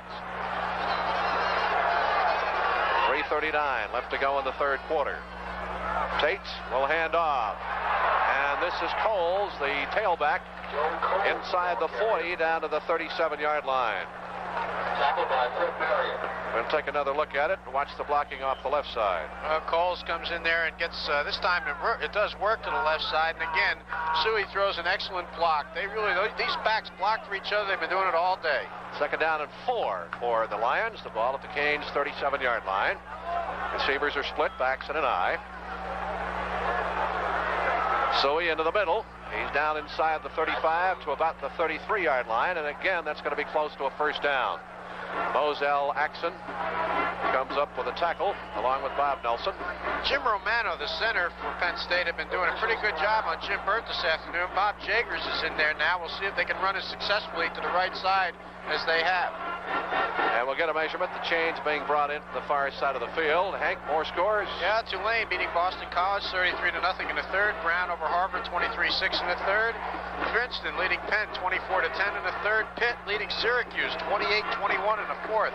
Virginia Tech 23-13 over West Virginia in the third. Alabama having a tough time with Mississippi State at 7-0 in the second quarter. Auburn leading Florida 7-0 second quarter. And Virginia beating Georgia 17-0 in the fourth. And a reminder of our WIOD broadcast of the Dolphins game exclusively against the Houston Oilers Monday night, 7 o'clock. First down for the Nittany Lions. Pitch to Coles, outside of the right, back to his left, still going inside the 25 and knocked down at about the 24-yard line. So Coles getting considerable action this afternoon as Gooman may have been shaken up a couple of offensive sequences ago. More scores. Georgia Tech and Duke tied 7-7. We're going to see a replay. Watch Munchak, number 78, how quickly he gets out there. Gets the good drive block on Greg Sapala, and that's what made that play go. Continuing with scores, Maryland, North Carolina tied 14-14 in the third. Mississippi leading LSU 17-0 second quarter. Richmond 3 going over nothing. That's in the second. Rutgers over Tennessee 13-7. How about that? That's in the third quarter. Cincinnati 21, Florida State 7 in the third quarter. Ohio State 34-7 over Illinois in the fourth. They keep rolling. Indiana 14-10 over Minnesota at the half. Iowa and Purdue tied 14 apiece in second quarter. Iowa State and Colorado tied at 3 in the second quarter. Kansas leading Kansas State 26. That's in the second quarter. Second down and 1 for Penn State. The ball just shy of the Hurricanes' 23, and time for the Canes defense, which has been great this afternoon, to stiffen up again. Miami leads 20-10 with 2:25 to go in the third quarter. Suey into the middle. He's got the first down to about the 21-yard line. Matt Suey. They've gone to him most of the time this afternoon on 3rd or 4th down running plays when they needed the yardage, and he gets it. Some more scores, Rick. Michigan leading Wisconsin 47-0 in the 4th. Nebraska 14-6 over Missouri in the 2nd. Michigan State leads Northwestern 14-7 in the 2nd. Notre Dame leading stubborn Navy 7-0 in the 3rd. Texas A&M 27, SMU 14. That's in the 4th. First down, Penn State at the Hurricanes' 21-yard line. Dale Tate, the quarterback. The long count at the line of scrimmage. He gives to Coles, and he is jammed up. And again, the Hurricane defense rises to the occasion. Bob Nelson was there. Flanagan along with Marion. Nicholas all there to jam it up, and we'll take another look at it. A loss of 2. What a game that Nicholas has had this afternoon. As you see the handoff here, that's Mose Axon, who comes in, really jams up the play. And then you see David Jefferson come in, and I think over the top was Flanagan. Timmy Flanagan again. He's had a Super Bowl game. The ball back at the 23. 2nd down and 12. Paterno on the sidelines. Receivers are split. Tate wants to throw it. He goes to the right side, and we're going to get interference. Call against Miami. Coleman bumped the intended receiver, Scott Hettinger, number 22. That was a pretty good call, in my opinion. And the official, a little trouble getting the hanky out of his pocket. But when he did, he dropped it. So that's the 2nd pass interference call, and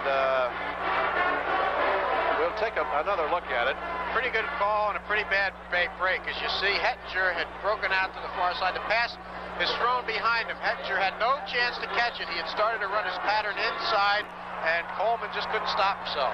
All right, the ball is down at the 17-yard line. Off the pass interference, a first down. We have 1 minute and 17 seconds to go in the 3rd quarter. And Penn State being allowed a life here. We've got Rakowski and Hettinger split to the bottom of the screen. Here's the handoff to Coles, and he's wrapped up for a loss. Back at the 20-yard line. Guess who was there? Young Mr. Flanagan. What a game he has had. Tim Flanagan, number 90, a sophomore from Woodbridge, Virginia, suburb of Washington, D.C. at 6'2", 220. He's in there because John Daniels is out, and Flanagan has had a super ball game. He plays run and pass very well. 2nd down and 13 for the Nittany Lions. The ball at the Canes 20. Miami leads 20-10. 45 seconds left in period 3. Tate will put it up. He looks. He's still looking. Pops, and is deflected. Intercepted at the 20-yard line. That ball was deflected at the line of scrimmage. It was not well thrown. And we'll double check and see for you who got the interception. Number 65 for the Hurricanes, picking it off, Greg Zappala, the freshman defensive end from Pittsburgh. Let's see who tipped it here, Rick, because that was really a big play. Lester Williams gets a big mid on it. And, boy, what a super play by Williams. You got to come in with your hands up when you're a defensive lineman like that. And Williams has learned his lesson well. That's 12 interceptions for the Canes on the season. 2 in this season. The first one for the youngster, Greg Zappala from Pittsburgh. From the Canes' 21-yard line. There's a jam up in the backfield. The handoff went to Hobbs, and Bruce Clark, the middle guard, for one of the few times this afternoon, the All-American, makes a tackle at the 19-yard line. A 2-yard loss. Larry Brodsky will come in for the Hurricanes with a play. Let's watch Clark again. This Clark is a monster. That's why you don't run against this team. Hobbs had no chance. Clark just beat everybody on the play. And Miami is going. I hope they don't go to a ground game here because the passing game has worked so well. 2nd down 11. We'll have no more time left. That is the end of the 3rd quarter. It is Miami 20 and Penn State 10. Well, it's 20-10 Miami, and defense again comes through with the big interception. Jim, good job. A lot of unsung heroes who, bend but don't break. Scott Nicholas, we got Fred Marion. A lot of players that stepped up. Mike Godak came in and got the inside kick. A lot of guys that were unsung and from that area, like I said, Godak and all those guys were from that area, and they started a game, and it was just one of those things that we want to show Joe Paterno that, hey, we could play there. Yeah, but where was Gene Coleman from? Gene Coleman was from, well, he's from somewhere in Florida. Florida boy. Keeps going back to that Sunshine State, huh? Yep. Well, and great drive for you to kind of respond to Penn State's long drive. You hold the ball, you go 80 yards, you throw the touchdown pass to Joyner, you threw the ball every play of that drive. Every play, and Coach was even talking, when we were watching, about the halftime adjustments that they did make, and maybe you could talk a little bit about that. No, it was Earl Morrow that was doing that. You and Earl did that. Oh, I thought I was trying to give you credit. You talk about it. No, I didn't talk about it. I just told him we got to throw the football. Heck on that running game, because that sounded like a good. they even had me running quarterback sneaks. Yeah, for 8 yards. Yeah, those were big plays. A couple of different ones. We'd run dive right, dive left, all these tough plays. But we came out the second half. Coach Morrow, myself, got together, and we knew that we had guys like Jimmy Joyner and Pat Walker both ran the 4.4s and a 40. And back then, that was fast. And of course, Larry Brodsky ran 4.6, 4.7, 4.9. 4.9? Yeah. We'll give a 4.6, 4.7, Larry. But we knew we were going to have to throw the football second half. Well, and for you, it's just a compliment to you staying committed to that strategy of, hey, we're going to give our freshman quarterback the tools to win this game by throwing the football. And, here you are with a chance really for maybe your biggest victory in '79. And you had the lead, but you're still going to stick to the game plan. Well, see, they never brought in a nickel back, or they didn't ever get into a real blitz situation and really try to take that away from us. And if we can get 2 seconds to throw the ball, and our receivers can fly off the ball, and Jim throwing it, you're going to be successful a high percentage of the time. And if you get a ball into the quarterback, to the receiver's hands beyond the linebackers, good things can happen to you. Yeah. Well, the athletes that you had continue, even if they were a little slow, they still made plays for you. Hey, we made it work. That's all that counts. When we came out, I don't want to give away the outcome. Nobody knows, really? Right? Nobody does know the outcome, right? I don't even know. Oh, good. Wow. Let's keep We made the adjustments. They didn't make the adjustments. Yeah. That's right. Well, Coach Schnellenberger out-coaches Joe Paterno. That's how. I like that. I like that. That's what happened. Well, it's 20-10, and we'll come back with the fourth quarter. Tracy Hall split top of the screen, Hettinger to the bottom. All right, Penn State needs a score right here. Here's the pitch out to Hall. Hall is up the sidelines and almost broke it. Inside the 50, knocked down at the 45-yard line. Cornerback Freddie Marion over there to make the tackle on the play. First down for Penn State. We'll take another look at it. Looked like Miami got a little tangled up in the coverage over there. Marion made a good play to make that tackle because there were 3 or 4 defenders there. 2 of them collided. You see Marion come over, and actually he's the second man in there. Just trips him up before he can break it. Ball at the 44. First down, Penn State. Wing formation. Tate hands off to Gooman, the tailback, and he bangs his way down to the 40-yard line. Mike Gooman out of Bethlehem, PA. The tackle made by Jim Burt. The Hurricanes defense has been stout enough this afternoon. Flanagan, Williams, Burt, Nicholas has had a super game. The cornerbacks, Marion, Coleman back there, have done just a great job. Kelly has been the big story on offense, but this defense has really done a number also. And Jim Romano is back in at center now, Rick. 2nd and 6 from the Canes 40. Tate. All day to count the house. He's going deep. He's got a man open down there. Young Boone back, and it's incomplete. Jimmy Boone, the freshman who was a quarterback at the U.S. Military Academy Prep School, stayed right with the tight end, Brad Scoble, that time. Boone is over 6 feet tall, weighs 200 pounds, and just a great athlete. Freshman. In for the Canes on defense comes big Leon Evans. The human tree, 6'7", 270 pounds. 3rd down and 6 for Penn State from the Canes' 40-yard line. Sounds like you make a good boxer. Well, we'll see what happens. I guess they're fighting today, aren't they? At Too Tall Jones. Here's the handoff to Suey, and he blasts his way to the 37-yard line. So it's going to bring up 4th down. Jim Burt is the man who submarined and made the tackle. Ball just inside the 37-yard line. 4th down and 2. Scott Nicholas also there. 4th and a long 2 for Penn State. They are 4 out of 4 on 4th down conversions. That's a good stat. That's a good stat. We'll see whether they can do 5 out of 5. If they don't, the Hurricanes will get the ball back. What do you want to bet they give it to Suey? Now, Gooman over the left side. He did not make it.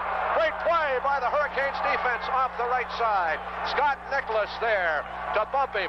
What a play by the sophomore linebacker from Clearwater. Boy, Nicholas and Flanagan have just been all over the field this afternoon, Rick. And if we're getting carried away with the superlatives, it's certainly intentional, because look at Nicholas on this play. He comes up there, and Gooman just doesn't know what hit him. He had no room to run whatsoever. Nicholas, a sophomore from Clearwater, 6'4", 225 pounds, playing with the flu. Boy, wait till he gets healthy. 11:44 to go. Canes in the catbird seat. They lead 20-10. Let's see if Kelly puts it up. Quick drop, wants to go left. He's got a man open. This is the tight end, 45, 50 out of bounds. Andy Barada down to the 44-yard line, out of bounds at the 43. 20 yards on the pass completion. We'll take another look at it as Dan Biondi made the tackle. Well, I don't know how Barada gets so wide open, but he certainly is. Nobody within 5 or 6 yards of him, and here he just came across, didn't run a very complicated pattern. Maybe they thought Miami was going to sit on it because their coverage was not good on that play. This Kelly has been something else. 1st and 10 from the Lions 43, handoff to Roan, bouncing off tacklers, and he is buried. Might have fumbled the ball. Let's see if they blew it dead. Got down to the 39-yard line. Coming up with the football was number 61, Leo Wisniewski. But the play had been blown dead. There's Scott Nicholas, and perhaps getting his ribs checked. Kelly is 15 out of 26, 255 yards, no interceptions. Just a word about this Miami team. They came up here, there's timeout on the field, official timeout. A couple of them sitting on the plane last week after a very discouraging loss to Syracuse, Rick, and they said, we're just going to go up there and have a good time, and maybe they're having such a good time that they were real loose coming into the ball game, and that's what happens in these situations at times. Clem Barberino was asked to leave the ball game. I don't know what that was all about. He was in there for only a couple of plays at the right guard. Here's a pass. Complete again to Barada, the tight end, and they're going to rule his knee down at the 33-yard line. There you see Andy. And that's what the officials' timeout was just a moment ago. Norman Lear's hilarious situation comedy series, Maude, can be seen every weeknight at 11, right here on Channel 6. We're going to get a measurement for the first down, and the Canes score here. Why, I think it looks pretty good. They got the first down. Kelly, as far as the running game, has not had to go to the ground this afternoon because he has just threaded the needle most of the afternoon on his passing plays. His receivers have run their routes precisely. They've gotten open. They've made the catches. He's laid the ball in there. And what a debut as a starter for the University of Miami. Just a freshman. Walker spreads to the top of your screen. Brodsky to the bottom. Roan and pops the backs from the 33-yard line. Somebody jumps. Contact is made. It is Bruce Clark, the aggressive nose guard. Now, Miami has been penalized a couple of times in this situation previous to this. We're going to get offsides, however, called against Penn State, and it's going to be on Clark. Clark has been coming off the ball very quickly, almost a little too quickly at times. On the play back around the 25-yard line where Kelly was almost tackled as he handed off to Roan, I thought Clark left a little early, and that time they went to a little bit of a long count. Here is the replay on it, and you see the long count. You can see Kelly barking the signals, and Clark's moving. 1st and 5, Canes at the 28. Jay Brophy, the freshman tight end from Akron, is in there now for Miami from the 28-yard line. Kelly will sneak it, puts his head down, follows the wedge blocking, and going for the close to the first down to the 23-yard line. He has run that play very effectively a couple of times this afternoon. These plays have been coming in from the bench for the most part. I must say the game plan this afternoon has been outstanding. Joyner comes in with his jersey half covered with mud. This is a natural turf here. Brodsky is out. Of course, Joyner carrying the plays. First down for the Canes. The ball at the Penn State 23. Miami has had 40 yards rushing, 261 through the air. Ball at the 23. Here is the pitch. This is Roan. Smokey turns the corner. 20. He's down to the 16 and out of bounds. On the near side of the field, Donaldson, the linebacker, cracked him out at the 16. And we're going to get an official's timeout as there is a Penn State player shaken up. Kelly ready to go to work from the 16-yard line on 2nd down and 4. And again, we get the long count at the line of scrimmage. All kinds of contact being made. Let's see who they're going to call it against this time. Jim Picorni, the Miami right guard, appeared to move first. And that's Lance Mell, number 56, talking with the referee, Referee Thomas Thammert. They're They're going to call it illegal procedure against the Hurricanes. And I guess it was McCorney, junior right guard from Boca Raton. Well, that's costly because instead of 2nd and 4, now you're going to have 2nd and 9. And you can do a lot more on 2nd and 4. At least you have a lot more options. They're going to have to go back to the air. Well, they've been going to the air all day long. Penalties for Miami, 9 for 68 yards. Penn State, 6 for 93. Hurricanes have an open date next week, and then into Alabama, Tuscaloosa on the following Saturday against the top-rated Crimson Tide. On 2nd, here's the pass in the end zone. Walker is there, tipped in the air and knocked away by Urquhart. A cornerback dropping back to defense on Walker. Again, Kelly had the ball there, but good coverage by Penn State. We'll take another look at it. On that particular play, Urquhart just drifted back into the end zone. He didn't have to keep pace with Walker step for step because they run out of turf at this stage. You see how far back Urquhart is? He was just waiting for Walker to get to the football. Brodsky splits top of the screen. Walker to the bottom. 3rd and 9 from the 21-yard line. Kelly, quick drop. Tosses a little flip to Roan. He's down to the 15, down to the 10, and out of bounds at the 10-yard line. That's good for a first down for Miami. Good call as they went for the first down, and Smokey Roan comes up with the key reception and started to turn it upfield.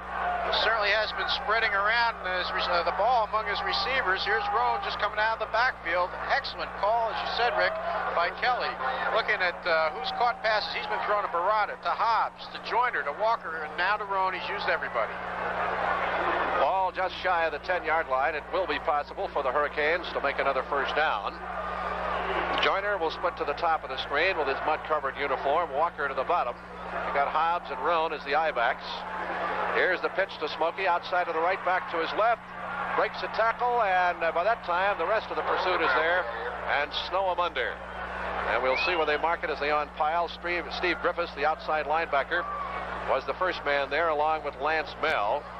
And they'll mark it back at the 12, so they lose about 1.5 yards. Lance Mell is going to have to work extra hard now because the two great inside players are out, those two great tackles. But Miami, just incredible performance. Rick, people hurt, fluke bug, who'd have thought it? And a young team with a young quarterback who's shown a lot of stomach today. Here's Kelly into the middle. It is caught for a touchdown. Walker, Pat Walker, and the Canes are pouring it on. Kelly waited, he had all day to throw it and drilled him right in the numbers. Pat Walker comes up with a TD reception, his 3rd of the season, and so Kelly gets him on the board again with his 3rd touchdown pass of the game. Here it is again. Simple post, excellent reception by Walker because once again, he had Urquhart on his back, and I think Urquhart's going to have Pat Walker nightmares until next year. All right, the Canes now drive the nail in the coffin. Here's LaBelle to hold. Miller can make it 27-10. It'll be a happy plane ride home. And there you saw an Olympic class, world-class hurdler, Lance Mell, hopping across the line of scrimmage. And the flags went down. Of course, he is offsides. Kelly is 18 out of 30, 282 yards, 3 TDs, 2 to Joyner, and 1 to Walker. No interceptions. What an afternoon. As you saw, referee Thammert, there you see Kelly. What a debut. East Brady, PA. Retired his number, 4,500 yards passing, or almost that total in his high school career. Now we'll get the try for point again. LaBelle will hold. Of course, it was half the distance from down to that point. Here's the snap.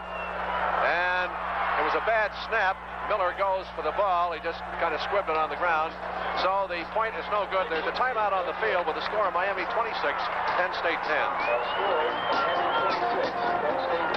Well, it's now 26-10. Great touchdown pass to Walker. Not bad. I mean, the whole second half, we knew we were going to have to go outside, whether it was a couple quick slants, and I know we don't get the chance to see all the plays, but Pat Walker had something special. He had some big hands. I'm not lying.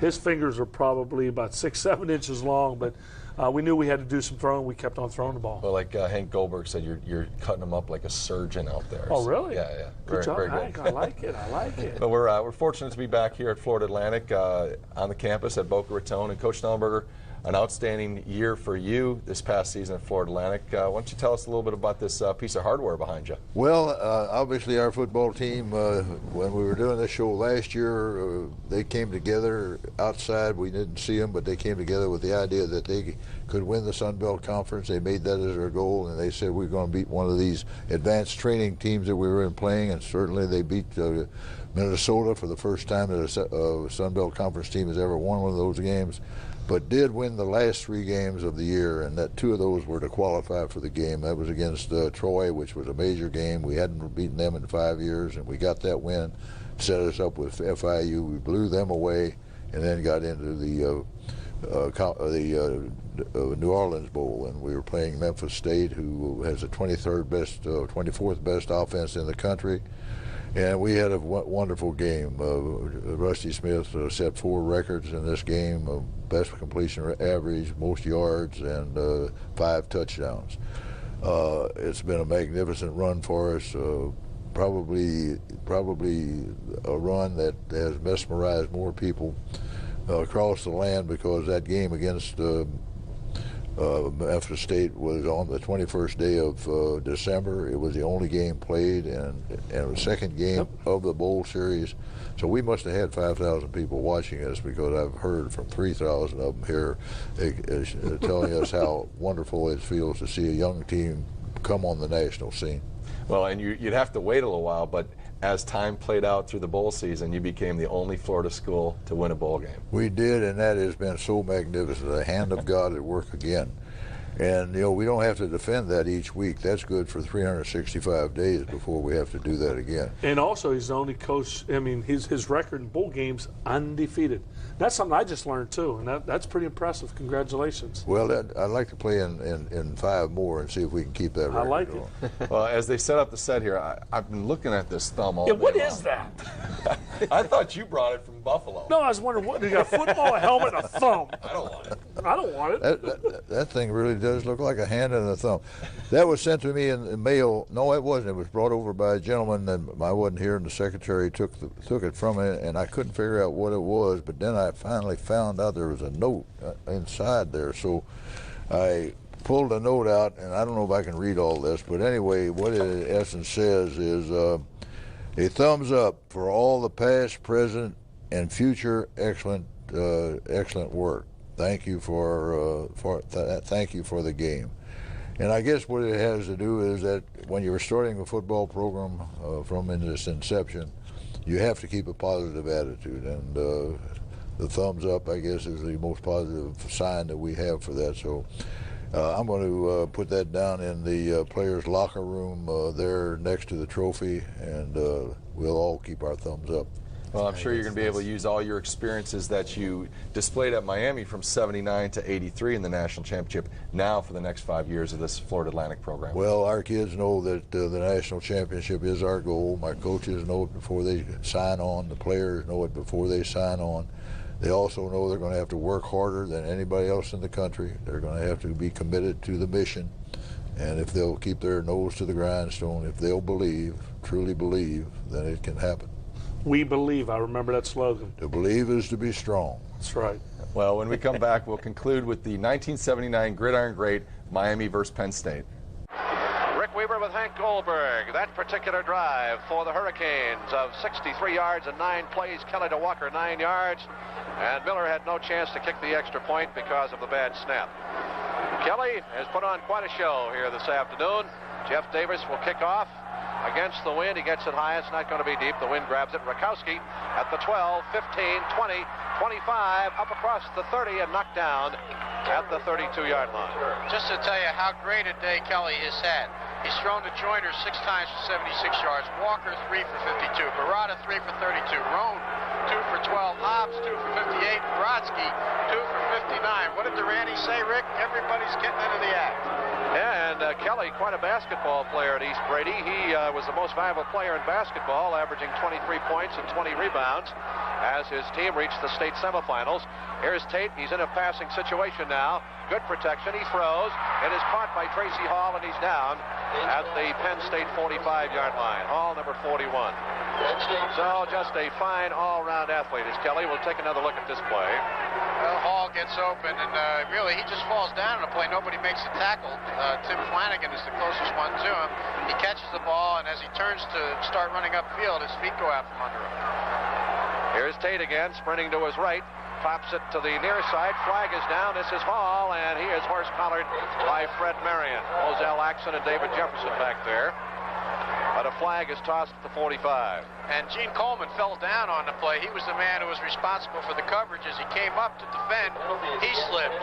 Footing must not be all that terrific out there. The holding call against Penn State, you could almost anticipate this because the Canes now know, as so does everybody else, that Penn State is going to have to put the football up, and they're sending everybody after the quarterback. And in order to pass protect, why holding is forced. There's the story of the game.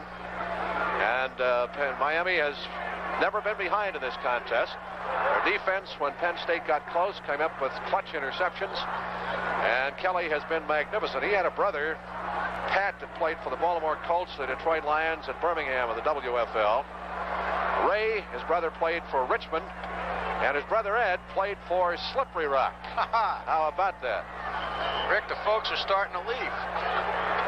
Yep, and all of the Penn Staters here today, 75 to 77,000 strong, extremely disappointed. First and 26. Back at their 29, Tate puts it up across the middle, and he throws it in behind Scoble, the tight end, the man for whom it was intended. Tate off target. They have a pretty good freshman quarterback here, whom they're touting, but we haven't seen him yet, Jeff Hostetler. We'll take another look at that. All you're going to see here is an errant pass. Tate back there really has time to get it off. It hurries it a little bit. As you can see, it's thrown about 3 or 4 yards behind Scoble.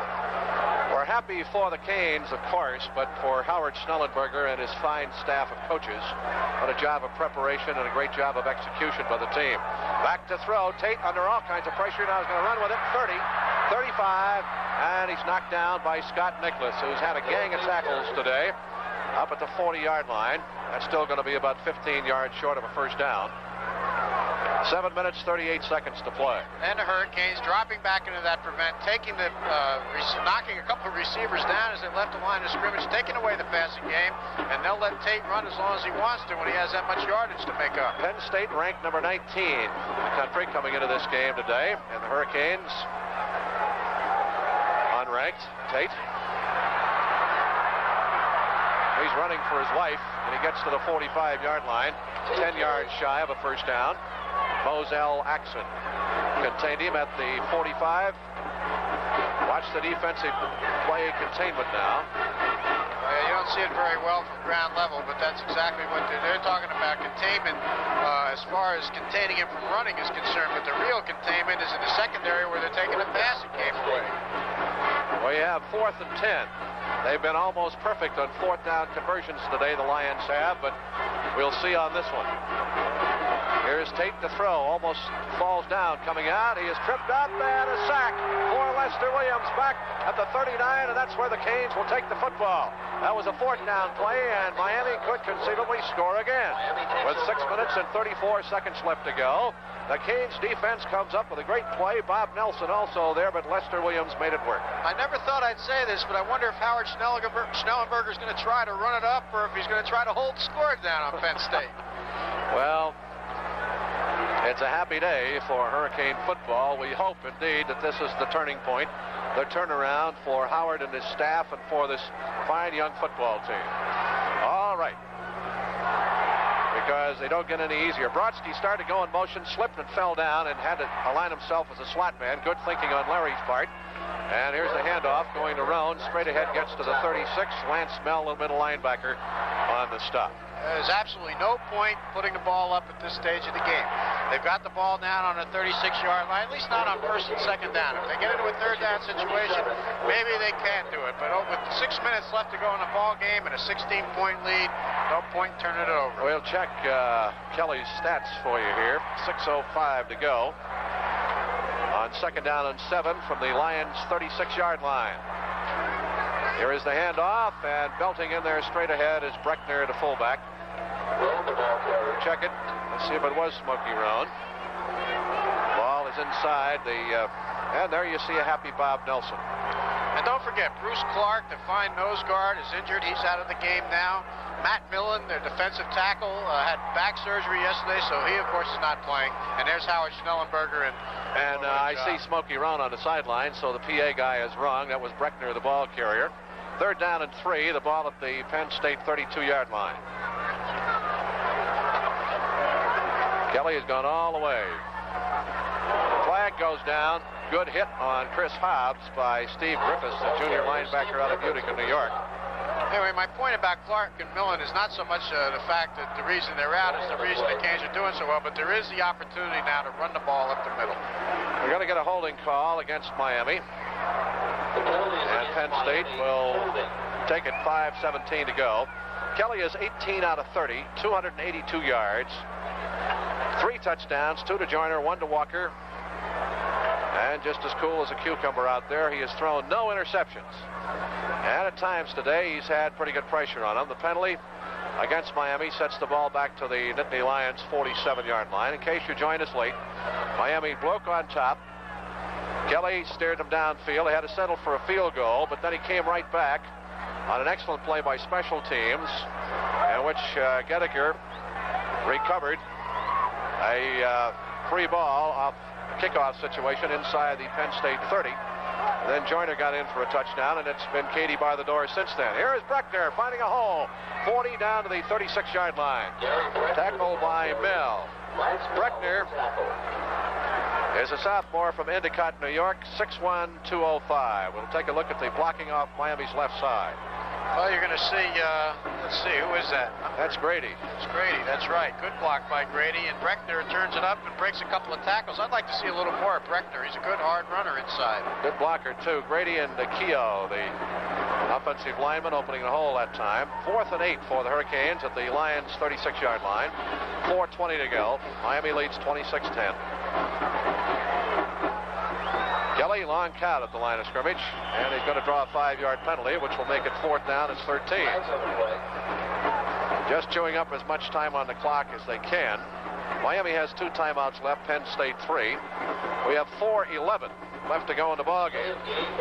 So suddenly, and most decidedly, however, the Canes defense has been great, held them in while Kelly jumped out the offense to a lead, which they have not relinquished, and it's been just a super team effort. 4th down and 13, the ball back at the Lions' 41-yard line. Greg LaBelle has come in to punt now, and Rakowski stands back at the 10. LaBelle kicking against the wind from the Hurricanes' 45. That's Rakowski, who started here as a quarterback, but is a wide receiver kick returner now. Here's the snap, gets a rush, and he gets it out of there high, not deep.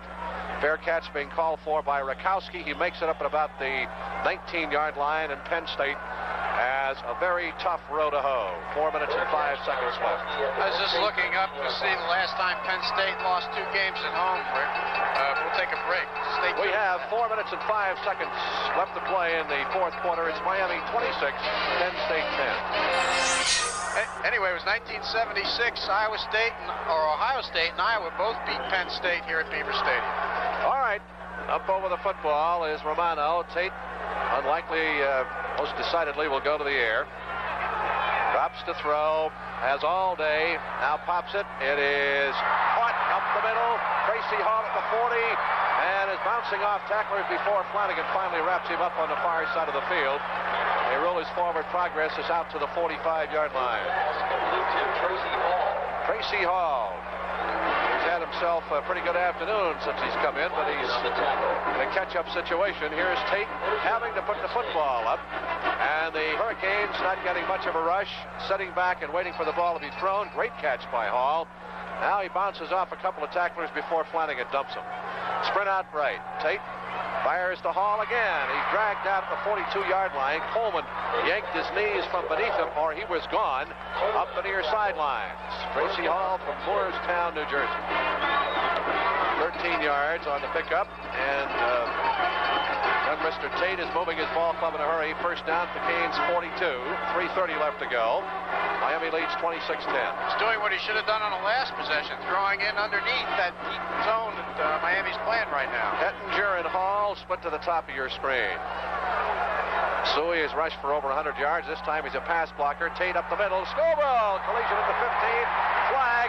Mark Smith collided with Scoville at the 15-yard line. I don't know about that call. We'll take another look at it. Smith looked to me like he was going for the football, but I'm not as close as the referee. We're going to get defensive pass interference call against the Hurricanes, third time this afternoon. We'll give the Nittany Lions a first down at the Hurricanes' 15-yard line.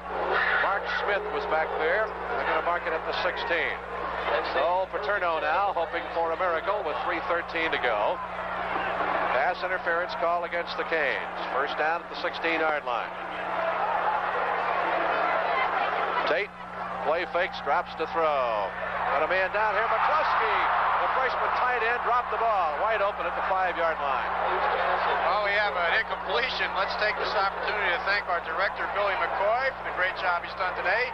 Thanks also to E.J. Stewart Productions for our remote facilities as we watch the replay here. Nothing special to talk about, just a drop pass by a man wide open. Anyway, our remote facilities, E.J. Stewart Productions. Of course, we thank our fine crew here today. Pete Doherty did our stats, outstanding job. John Kinsey, a spotter, and Jim Schoonmaker, stage manager. Second down and 10 from the 16. Tate sprints left. Looks, fires. Intercepted at the 5-yard line. That's Coleman again. And he is finally knocked down at the 20-yard line. Gene Coleman comes up with his second intercept of the day, and the Nittany Lions driving again for the end zone, and this proud Hurricane defensive unit refuse to give it up. They bend, but they don't break, and Coleman gets his second intercept of the afternoon. Let's look at it. I would like to see a replay on Coleman to watch a little shove he gave the receiver right before he got in position to make that interception, but that's the way it goes. Breaks even out, as they say, Rick. That's exactly right. You saw the receiver and the official in the background behind the intended receiver. So Kelly, with 2 minutes and 58 seconds, has a long time in which to run out the clock. And here is Hobbs. He is going to get no place, as he's knocked down at the 19-yard line, a loss of a yard. Greg Jones, the left tackle for Penn State, makes the hit. Be a loss of 2. We have 2 minutes and 39 seconds left to play. Hurricanes have it won 26-10. And have a week to get healed up. Okay, Breckner and Roan are the split backs behind Kelly. The ball back at the Canes 19. Here's the handoff. Smokey Roan eludes a tackler. He's going to be hemmed in. Starts back the other way and loses about 3 yards back to the 16-yard line. Could not outrun the pursuit, and Larry Cuban, the defensive end, is there to nail him. One thing you will not see from a Joe Paterno coach team is any shenanigans at this stage of the ball game. Third down and 15 for Miami. The ball back at their 16-yard line. And into the contest for Miami, replacing Roan, comes Lippert, or check it, James Bigby at the fullback spot. Bigby, number 16. He's in there with Breckner now, and third down and 15 from the 16-yard line. Here is the handoff, goes to Bigby, and he hits the right side, gets only to the 18-yard line. The tackle made by Steve Griffiths. So this will bring in the punting unit. We have 1 minute, 29 seconds to go. Penn State will have another crack at it. And LaBelle will have to stand back at about the 2 or 3 yard line, kicking against the wind. So you know Penn State's going to come out of this with excellent field position. Hurricanes have the football game in the sack, 26-10. Great defense, a super afternoon by Kelly and his receivers. LaBelle has punted 5 times for a 33-yard average, but he's been kicking against the wind most of the day. So there's a timeout on the field called by the officials, and the Hurricanes have the punting unit on. There you see the Hurricanes offensive unit, offensive coordinator Kim Helton. I think he wasn't under fire a little bit this week too, and I think they certainly bounced back, vindicated a lot of folks. All right, LaBelle ready to go to work as we see Joe Paterno, his team about to go down to its 3rd loss of the season. A lot of folks have already left. Rakowski is the single safety, going to rush 10 guys. Here's LaBelle. They're through on him, not too deep. He hangs it high, gets good hang time. And Rakowski fumbles the ball, and the Hurricanes recover. Hurricanes recover. out, let's see where they're going to come up with the ball. That's David Jefferson, the sophomore out of Hialeah, who comes up on special teams with the fumble recovery. So the Canes just can't do anything wrong. A 38-yard punt. Now watch Rakowski as he is hit upfield. And the ball popped out of there. Jim Burt is the man who shook it loose. So Kelly is back in there again with 1 minute 21 seconds to go. Paterno is fit to be tied. That's about as clean as we can keep it. Brodsky is put to the top of the screen. To the bottom is Walker. Bigby and Breckner are the backs.